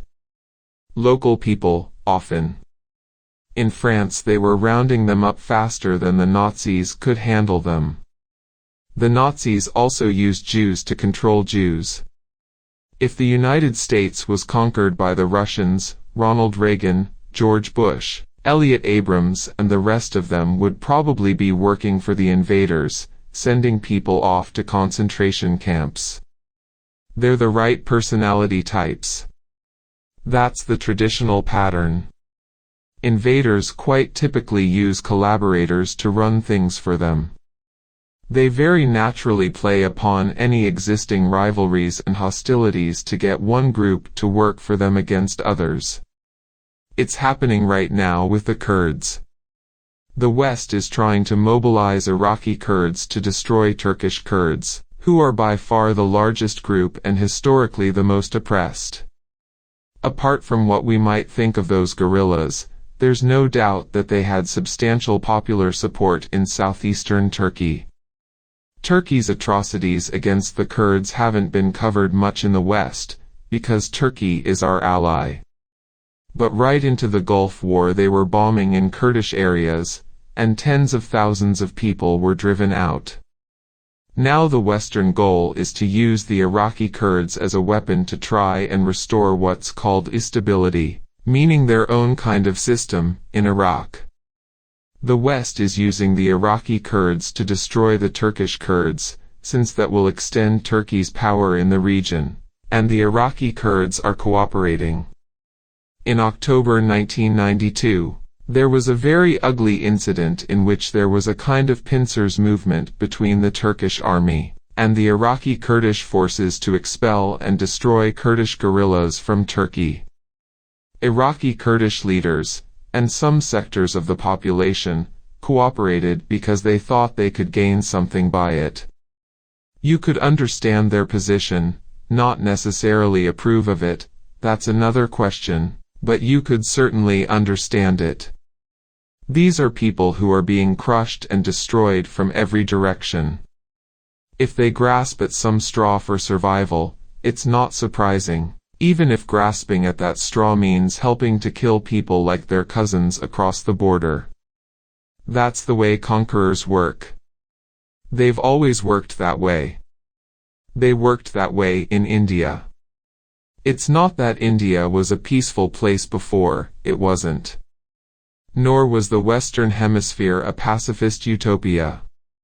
But there's no doubt that almost everywhere the Europeans went they raised the level of violence to a significant degree. Serious military historians don't have any doubts about that. It was already evident by the 18th century. Again, you can read it in Adam Smith. One reason for that is that Europe had been fighting vicious, murderous wars internally. So it had developed an unsurpassed culture of violence. That culture was even more important than the technology, which was not all that much greater than other cultures.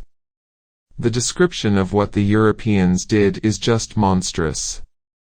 The British and Dutch merchants, actually merchant warriors, moved into Asia and broke into trading areas that had been functioning for long periods, with pretty well-established rules. They were more or less free, fairly pacific, sort of like free trade areas. The Europeans destroyed what was in their way. That was true over almost the entire world, with very few exceptions. European wars were wars of extermination. If we were to be honest about that history, we would describe it simply as a barbarian invasion. The natives had never seen anything like it. The only ones who were able to fend it off for a while were Japan and China. China sort of made the rules and had the technology and was powerful, so they were able to fend off Western intervention for a long time. But when their defenses finally broke down in the 19th century, China collapsed. Japan fended it off almost entirely. That's why Japan is the one area of the Third World that developed. That's striking. The one part of the Third World that wasn't colonized is the one part that's part of the industrialized world. That's not by accident. To strengthen the point, you need only look at the parts of Europe that were colonized. Those parts, like Ireland, are much like the Third World. The patterns are striking. So when people in the Third World blame the history of imperialism for their plight, they have a very strong case to make. It's interesting to see how this is treated in the West these days. There was an amazing article in the Wall Street Journal, of January 7, 1993, criticizing the intervention in Somalia. It was by Angelo Codevilla, a so-called scholar at the Hoover Institute at Stanford, who says, "Look, the problem in the world is that Western intellectuals hate their culture and therefore they terminated colonialism. Only civilizations of great generosity can undertake tasks as noble as colonialism, which tries to rescue barbarians all over the world from their miserable fate. The Europeans did it, and of course gave them enormous gifts and benefits. But then these Western intellectuals who hate their own cultures forced them to withdraw. The result is what you now see. You really have to go to the Nazi archives to find anything comparable to that. Apart from the stupendous ignorance so colossal that it can only appear among respected intellectuals, the moral level is so low you'd have to go to the Nazi archives. And yet this is an op-ed in the Wall Street Journal. It probably won't get much criticism.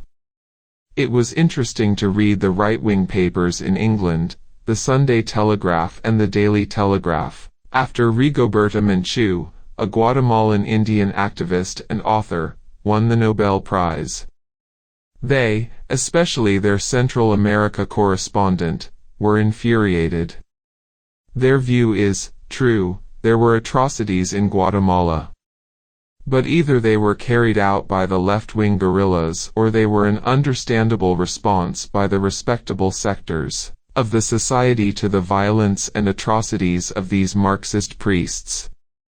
So to give a Nobel Prize to the person who's been torturing the Indians all these years, Rigoberta Menchú. It's hard for me to reproduce this. You have to read the original. Again, it's straight out of the Stalinist and Nazi archives, at their worst. But it's very typical of elements of British and American culture. The roots of racism.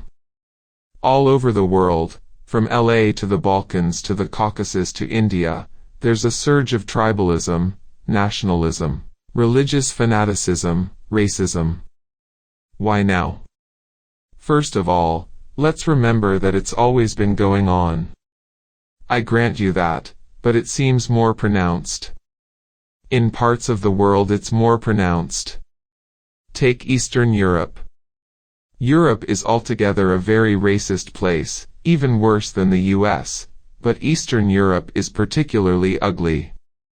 That society traditionally had very bitter ethnic hatreds. One of the reasons why many of us are here is that our grandparents fled from that. Up until a couple of years ago, Eastern Europe was under the control of a very harsh tyranny, the Soviet system. It immobilized the civil society, which meant that it eliminated what was good, but it also suppressed what was bad.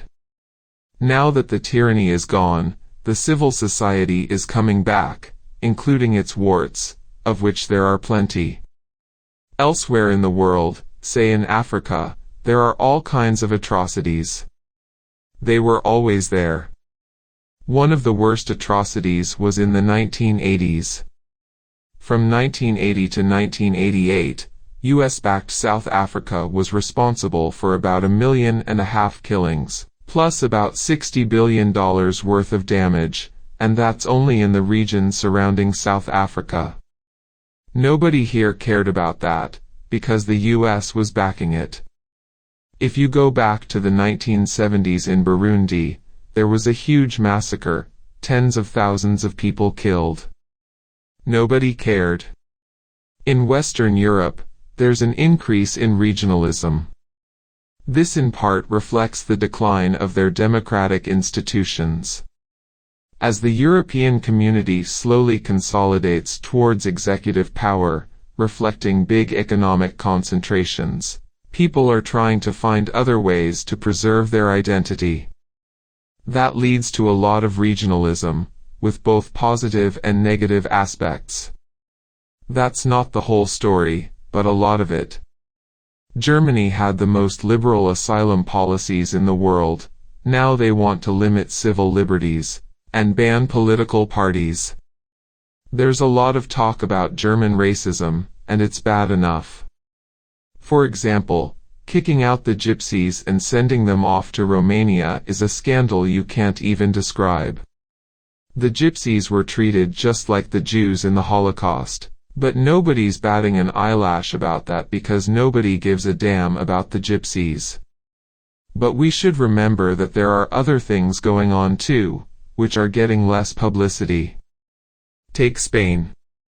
It was admitted into the European community with some conditions. One was that it's to be a barrier to the hordes of North Africans whom the Europeans are afraid will flock up to Europe. There are plenty of boat people trying to get across the narrow distance between North Africa to Spain, kind of like Haiti and the Dominican Republic. If they make it, the boat people are immediately expelled by the Spanish police and navy. It's very ugly. There are, of course, reasons why people are going from Africa to Europe and not the other direction.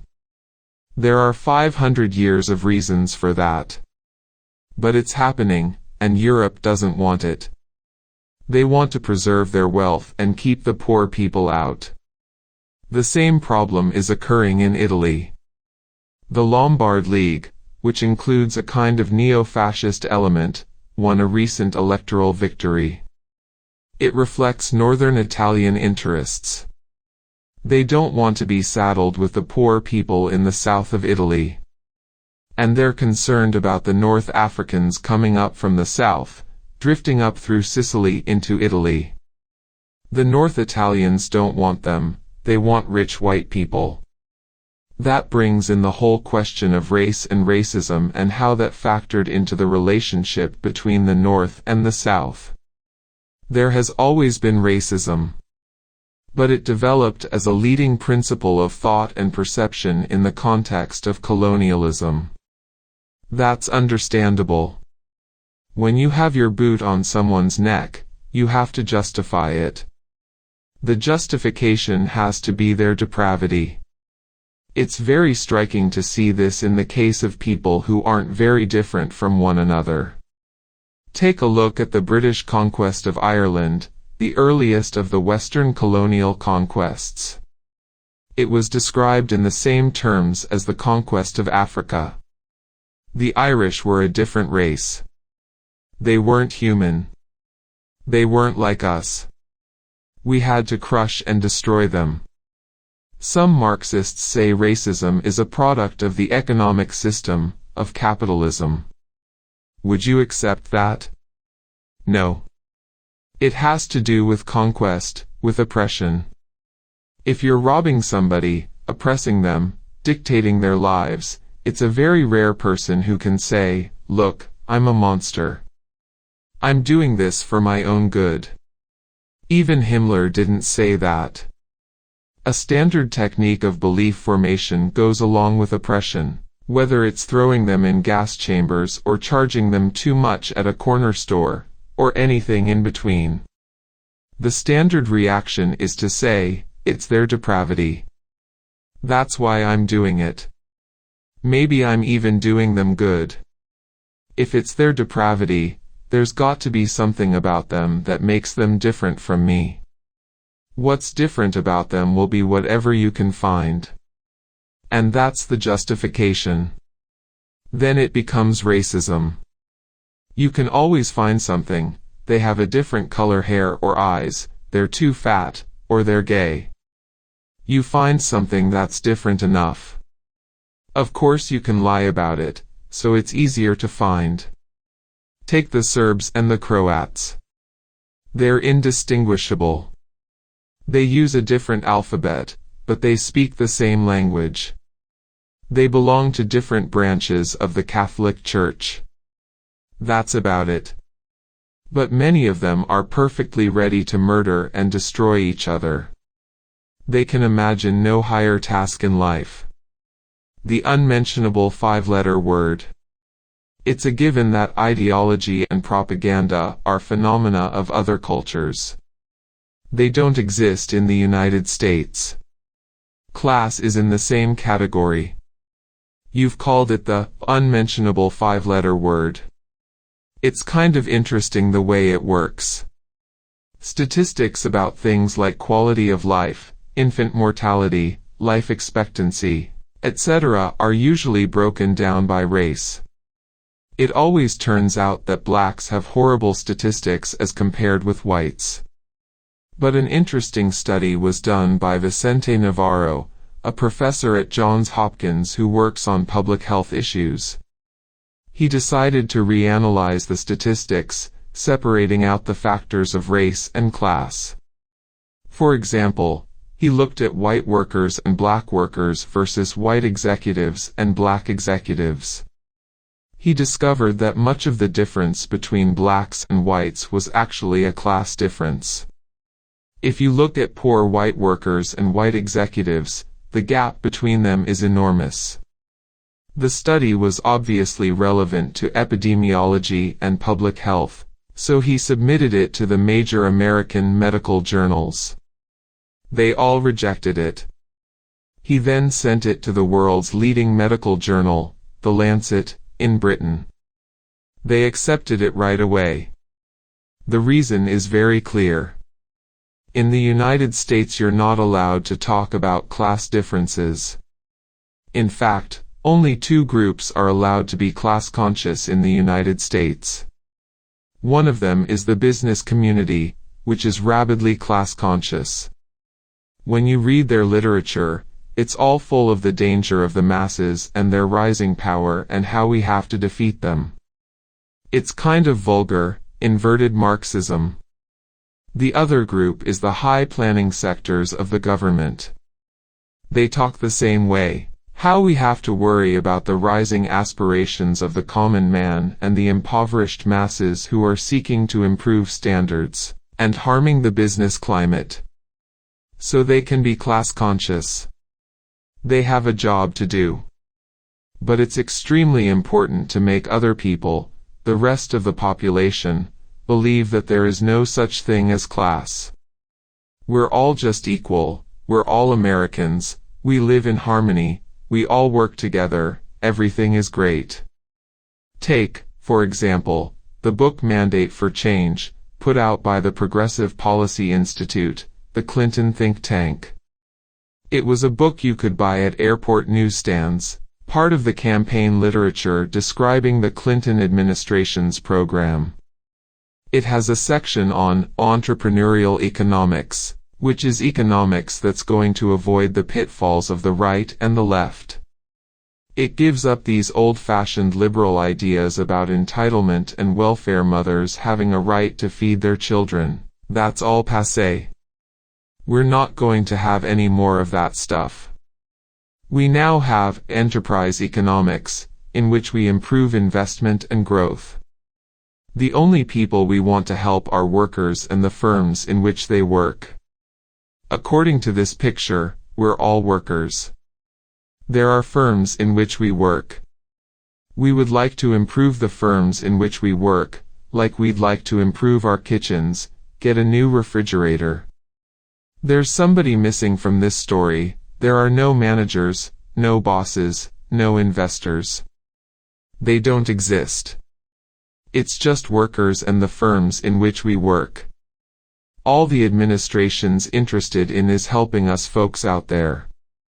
The word entrepreneurs shows up once, I think. They're the people who assist the workers and the firms in which they work. The word profits also appears once, if I recall. I don't know how that sneaked in. That's another dirty word, like class. Or take the word jobs. It's now used to mean profits. So when, say, George H.W. Bush took off to Japan with Lee Iacocca and the rest of the auto executives, his slogan was jobs, jobs, jobs.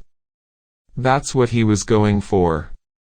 We know exactly how much George Bush cares about jobs. All you have to do is look at what happened during his presidency, when the number of unemployed and underemployed officially reached about 17 million or so, a rise of 8 million during his term of office. He was trying to create conditions for exporting jobs overseas. He continued to help out with the undermining of unions and the lowering of real wages. So what does he mean when he and the media shout, jobs, jobs, jobs? It's obvious, profits, profits, profits.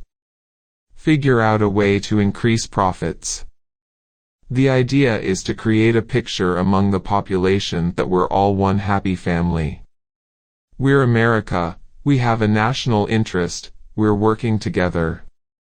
There are us nice workers, the firms in which we work and the government who works for us. We pick them, they're our servants. And that's all there is in the world. No other conflicts, no other categories of people, no further structure to the system beyond that. Certainly nothing like class, unless you happen to be in the ruling class, in which case you're very well aware of it. So then equally exotic issues like class oppression and class warfare occur only in obscure books and on Mars? Or in the business press and the business literature, where it's written about all the time? It exists there because they have to worry about it. You use the term elite. The political economist and economic historian Samir Amin says it confers too much dignity upon them. He prefers ruling class. Incidentally, a more recent invention is the ruling crass. The only reason I don't use the word class is that the terminology of political discourse is so debased it's hard to find any words at all. That's part of the point, to make it impossible to talk. For one thing, class has various associations.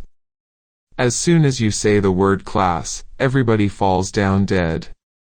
They think, there's some Marxist raving again. But the other thing is that to do a really serious class analysis, you can't just talk about the ruling class. Are the professors at Harvard part of the ruling class? Are the editors of the New York Times part of the ruling class? Are the bureaucrats in the State Department? There are lots of different categories of people. So you can talk vaguely about the establishment or the elites or the people in the dominant sectors.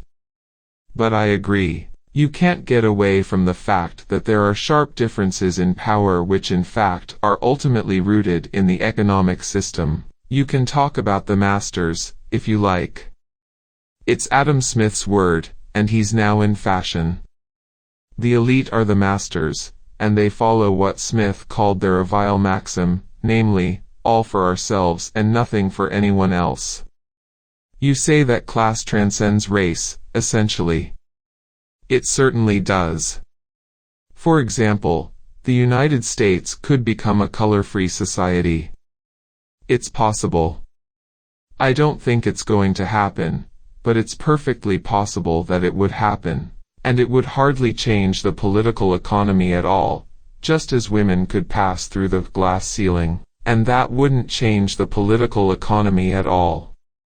That's one of the reasons why you commonly find the business sector reasonably willing to support efforts to overcome racism and sexism. It doesn't matter that much for them. You lose a little white male privilege in the executive suite, but that's not all that important as long as the basic institutions of power and domination survive intact. And you can pay the women less. Or you can pay them the same amount. Take England. They just went through 10 pleasant years with the Iron Lady running things. Even worse than Reaganism.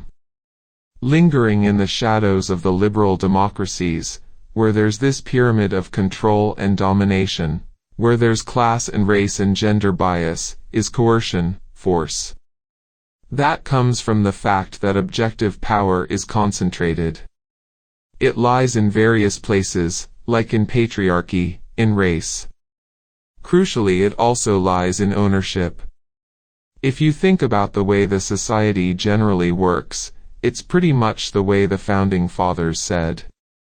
As John Jay put it, the country should be governed by those who own it, and the owners intend to follow Adam Smith's vile maxim. That's at the core of things. That can remain even if lots of other things change. On the other hand, it's certainly worth overcoming the other forms of oppression. For people's lives, racism and sexism may be much worse than class oppression. When a kid was lynched in the South, that was worse than being paid low wages. So when we talk about the roots of the system of oppression, that can't be spelled out simply in terms of suffering. Suffering is an independent dimension, and you want to overcome suffering. Human nature and self-image. Is racism something that's learned, or is it innately endowed? I don't think either of those is the right answer. There's no doubt that there's a rich, complex human nature. We're not rocks. Anybody sane knows that an awful lot about us is genetically determined, including aspects of our behavior, our attitudes. That's not even a question among sane people. When you go beyond that and ask what it is, you're entering into general ignorance. We know there's something about human nature that forces us to grow arms, not wings, and undergo puberty at roughly a certain age. And by now we know that acquisition of language, growth of the visual system and so on, are part of human nature in fundamental respects. When you get to cultural patterns, belief systems and the like, the guess of the next guy you meet at the bus stop is about as good as that of the best scientist. Nobody knows anything. People can rant about it if they like, but they basically know almost nothing. In this particular area we can at best make some reasonable speculations. I think the one I've outlined may be a reasonable guess. It's not so much that racism is in our genes. What is in our genes is the need for protecting our self-image. It's probably in our nature to find a way to recast anything that we do in some way that makes it possible for us to live with it. It's the same in the broader social sphere, where there are institutions functioning, and systems of oppression and domination. The people who are in control, who are harming others, those people will construct justifications for themselves. They may do it in sophisticated ways or non-sophisticated ways, but they're going to do it. That much is in human nature. One of the consequences of that can turn out to be racism. It can turn out to be other things too. Take the sophisticated ones. One of the intellectual gurus of the modern period in the United States was Reinhold Niebuhr. He was called the theologian of the establishment. He was revered by the Kennedy liberal types, by people like George Kennan. He was considered a moral teacher of the contemporary generation. It's interesting to look at why he was so revered.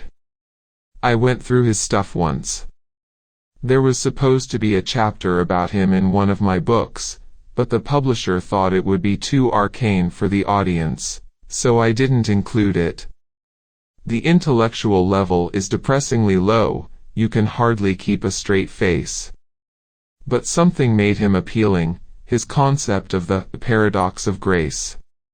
What it comes down to is this: no matter how much you try to do good, you're always going to do harm. Of course, he's an intellectual, so he had to dress it up with big words, but that's what it comes down to. That's very appealing advice for people who are planning to enter a life of crime, to say, no matter how much I try to do good, I'm always going to harm people. I can't get out of it. It's a wonderful idea for a mafia don. He can go ahead and do whatever he feels like. If he harms people, oh my God, the paradox of grace. That may well explain why Niebuhr was so appealing to American intellectuals in the post-World War II period. They were preparing to enter a life of major crime. They were going to be either the managers or the apologists for a period of global conquest. Running the world is obviously going to entail enormous crimes. So they think, isn't it nice to have this doctrine behind us? Of course we're super benevolent and humane, but the paradox of grace. Again, if you're an intellectual, you dress it up and write articles about it. The mechanisms, however, are quite simple. I suppose all of that is, if you like, part of our nature, but in such a transparent way that we can't seriously call this a theory. Everybody knows from their own experience just about everything that's understood about human beings, how they act and why, if they stop to think about it. It's not quantum physics. What about the so-called competitive ethic? Is there any evidence that we are naturally competitive? Many proponents of free market theory and market capitalism say you've got to give people the ability to compete. It's a natural thing. There are certainly conditions under which people will compete, and there are also conditions under which people will cooperate. For example, take a family. Suppose that whoever is providing the money for the family loses his or her job, so they don't have enough food to eat. The father is probably the strongest one in the family. Does he steal all the food and eat it, so all the kids starve? I guess there are people who do that, but then you lock them up. There's a pathological defect there somewhere. No, what you do is share. Does that mean they're not competitive? No. It means that in that circumstance, they share. Those circumstances can extend quite broadly. For example, they can extend to the whole working class. That's what happens in periods of working-class solidarity, when people struggle together to create unions and decent working conditions. That's true of the United States, after all. Take a look at the Homestead strike a century ago, when Andrew Carnegie locked striking workers out of a steel mill in Pennsylvania. That was a period of enormous ethnic rivalry and racism, directed mostly against Eastern European immigrants. But during that conflict they worked together. It's one of the few periods of real ethnic harmony. They worked together with Anglo-Saxon Americans and the Germans and the rest of them. Let me tell you a personal story. I'm not particularly violent, but when I was in college, we had to take boxing. So the way we did it was to spar with a friend, wait until the thing was over and go home. But we were all amazed to find that after doing this pushing around for a while, we really wanted to hurt that other guy, our best friend. We could feel it coming out, we wanted to kill each other. Does that mean that the desire to kill people is innate? In certain circumstances that desire is going to come out, even if it's your best friend. There are circumstances under which this aspect of our personality will dominate. But there are other circumstances in which other aspects will dominate. If you want to create a humane world, you change the circumstances. How crucial is social conditioning in all of this? Let's say you're a child growing up in Somalia today. How about a child growing up 2 blocks from here in Cambridge? Just last summer a student at MIT was killed, knifed, by a couple of teenagers from the local high school. They were engaged in a sport that works like this: they walk around and find somebody walking the street. Then one of the teenagers is picked to knock the person down with a single blow. If he fails to do it, the other kids beat the kid who failed. So they were walking along and saw this MIT student. The chosen kid knocked the student down with 1 blow. For unexplained reasons, they also knifed and killed him. The teenagers didn't see anything especially wrong with it. They walked off and went to a bar somewhere. They were later picked up by the police because somebody had seen them. They hadn't even tried to get away. These kids are growing up in Cambridge, not in the wealthy sections, but probably in the slums. Those aren't Somali slums by any means, or even Dorchester slums, but surely kids in the more affluent suburbs wouldn't act like that. Does that mean they're different genetically? No. There's something about the social conditions in which they're growing up that makes this acceptable behavior, even natural behavior. Anyone who has grown up in an urban area must be aware of this.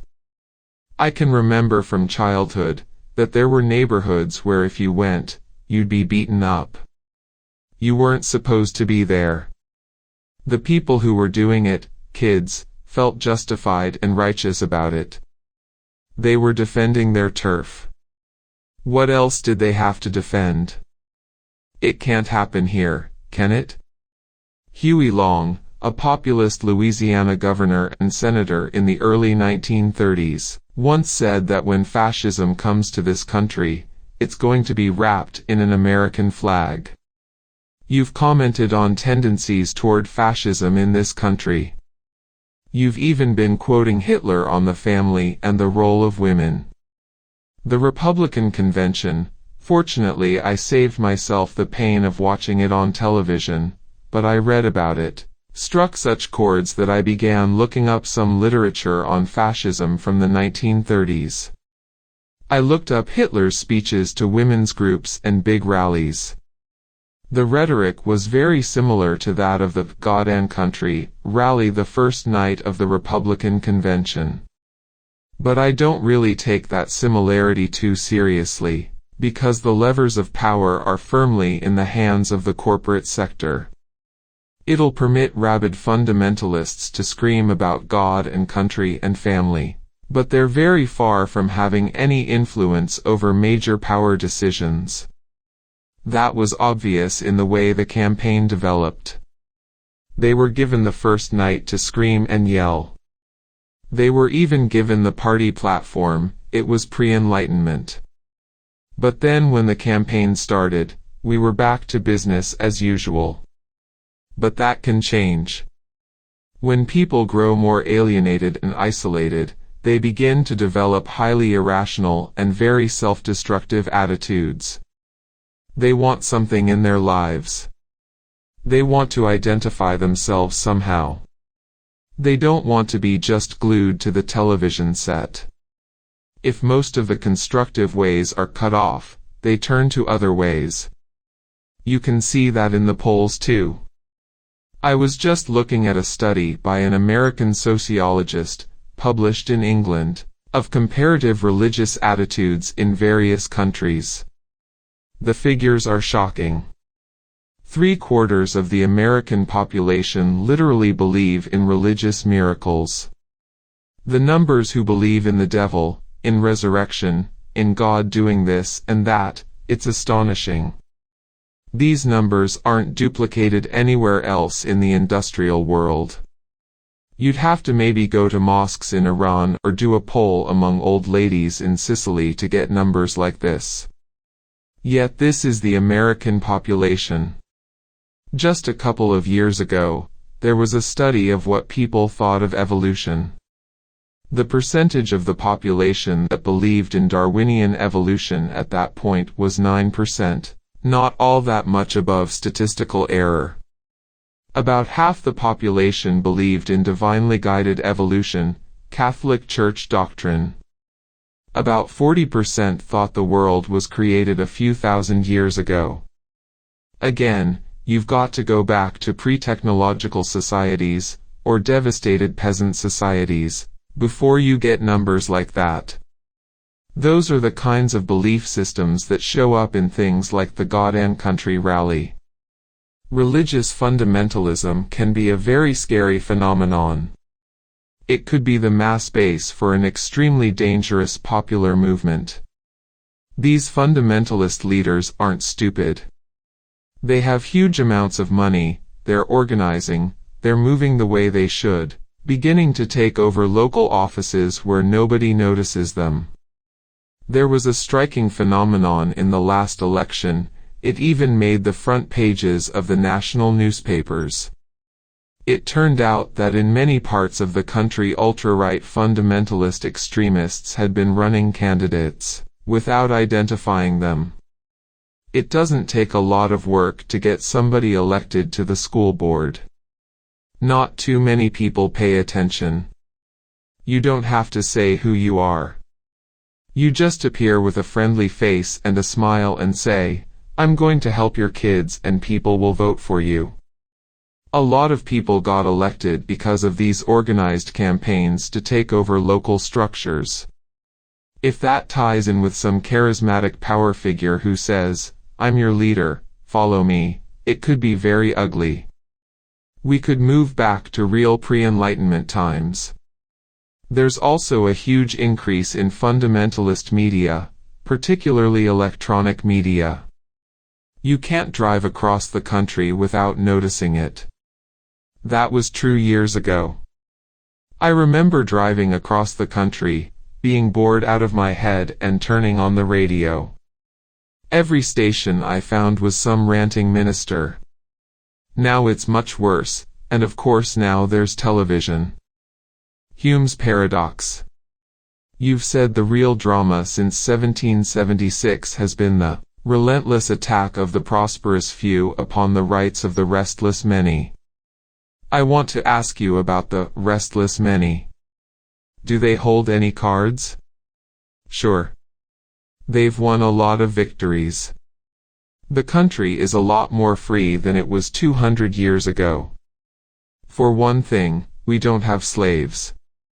That's a big change. Thomas Jefferson's goal, at the very left liberal end of the spectrum, was to create a country free of blot or mixture, meaning no red Indians, no black people, just good white Anglo-Saxons. That's what the liberals wanted. They didn't succeed. They did pretty much get rid of the native population. They almost succeeded in exterminating them, as they put it in those days, but they couldn't get rid of the black population, and over time they've had to incorporate them in some fashion into society. Freedom of speech has been vastly extended. Women finally received the franchise 150 years after the revolution.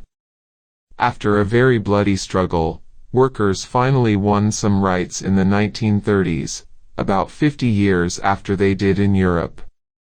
They've been losing them ever since, but they won them to some extent. In many ways, large parts of the general population have been integrated into the system of relative prosperity and relative freedom, almost always as a result of popular struggle. So the general population has lots of cards. That's something that English philosopher David Hume pointed out a couple of centuries ago. In his work on political theory, he describes the paradox that, in any society, the population submits to the rulers, even though force is always in the hands of the governed. Ultimately, the governors, the rulers, can only rule if they control opinion, no matter how many guns they have. This is true of the most despotic societies and the most free, he wrote. If the general population won't accept things, the rulers are finished.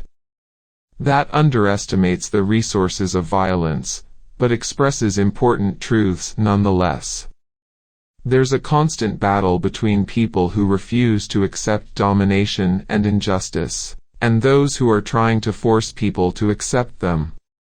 How to break from the system of indoctrination and propaganda. You've said that it's nearly impossible for individuals to do anything, that it's much easier and better to act collectively. What prevents people from getting associated? There's a big investment involved. Everybody lives within a cultural and social framework which has certain values and certain opportunities. It assigns cost to various kinds of action and benefits to others. You just live in that, you can't help it. We live in a society that assigns benefits to efforts to achieve individual gain. Let's say I'm the father or mother of a family. What do I do with my time? I've got 24 hours a day. If I've got children to take care of, a future to worry about, what do I do? One thing I can do is try to play up to the boss and see if I can get $1 more an hour. Or maybe I can kick somebody in the face when I walk past them, if not directly then indirectly, by the mechanisms that are set up within a capitalist society. That's one way. The other way is to spend my evenings trying to organize other people, who will then spend their evenings at meetings, go out on a picket line and carry out a long struggle in which they'll be beaten up by the police and lose their jobs. Maybe they'll finally get enough people together so they'll ultimately achieve a gain, which may or may not be greater than the gain that they tried to achieve by following the individualist course. In game theory, this kind of situation is called prisoner's dilemma. You can set up things called games, interactions, in which each participant will gain more if they work together, but you only gain if the other person works with you. If the other person is trying to maximize his or her own gain, you lose. Let me take a simple case, driving to work. It would take me longer to take the subway than to drive to work. If we all took the subway and put the money into that instead of into roads, we'd all get there faster by the subway.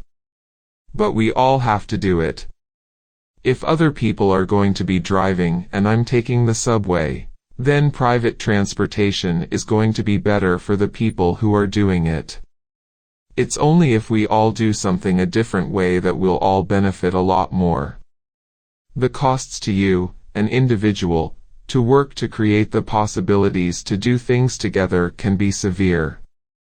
It's only if lots of people begin to do it, and do it seriously, that you get real benefits. The same has been true of every popular movement that ever existed. Suppose you were a 20-year-old black kid at Spelman College in Atlanta in 1960. You had two choices. One was, I'll try to get a job in a business somewhere. Maybe somebody will be willing to pick a black manager. I'll be properly humble and bow and scrape. Maybe I'll live in a middle-class home.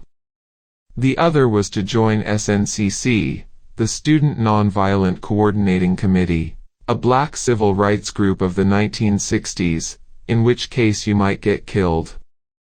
You were certainly going to get beaten and defamed.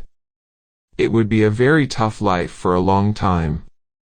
Maybe you'd finally be able to create enough popular support so that people like you and your family could live better. It would be hard to make that second choice, given the alternatives available. Society is very much structured to try to drive you toward the individualist alternative. It's a remarkable fact that many young people took that second choice, suffered for it, and helped create a much better world. You've noted polls that indicate that 83% of the population regard the entire economic system as inherently unfair. But it doesn't translate into anything. It can only translate into anything if people do something about it. That's true whether you're talking about general things, like the inherent unfairness of the economic system, which requires revolutionary change, or about small things. Take, say, health insurance. In public, almost nobody calls for a Canadian-style system. That's the kind of system they have everywhere in the world, an efficient, nationally organized public health system that guarantees health services for everyone and, if it's more serious than Canada's system, also provides preventive care. And yet, according to some polls, a majority of the population is in favor of it anyway, even though they've scarcely heard anybody advocate it. Does it matter? No. There'll be some kind of insurance company managed a healthcare system, designed to ensure that insurance companies and the health corporations they run will make plenty of money. There are only two ways we could get the healthcare that most of the population wants. There either needs to be a large-scale popular movement, which would mean moving towards democracy, and nobody in power wants that, or the business community must decide that it would be good for them. They might do that. This highly bureaucratized, extremely inefficient system designed for the benefit of one sector of the private enterprise system happens to harm other sectors. Auto companies pay more in health benefits here than they would across the border. They notice that. They may press for a more efficient system that breaks away from the extreme inefficiencies and irrationalities of the capitalist-based system. Outside the pale of intellectual responsibility. Canadian journalist David Frum has called you the great American crackpot. I think that ranks up there with the New Republic's Martin Parrott's placing you outside the pale of intellectual responsibility. Frum also says, there was a time when the New York Times op-ed page was your stomping ground. Have I missed something here? I guess I have too. I did have an op-ed once, it was in 1971, I think. This was the period when the corporate sector, and later the New York Times, had decided we'd better get out of Vietnam because it was costing us too much. I had testified before the Senate Foreign Relations Committee. Senator Fulbright had in effect turned the committee into a seminar. He was very turned off by the war and American foreign policy at that time. He invited me to testify. That was respectable enough. So they ran a segment of excerpts of your comments. It wasn't an original piece you had written for the Times. Maybe it was slightly edited, but it was essentially a piece of my testimony at the committee. So it's true, the Times did publish a piece of my testimony to the Foreign Relations Committee.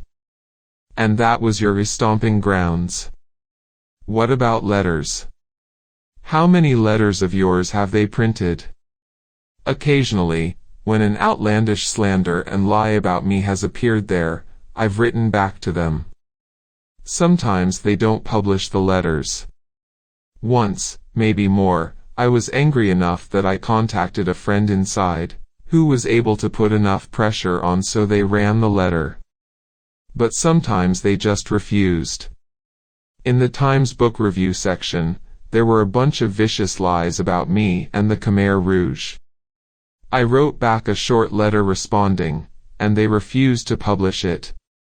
I got annoyed and wrote back again, and actually got a response. They said they'd published a different letter, one they thought was better.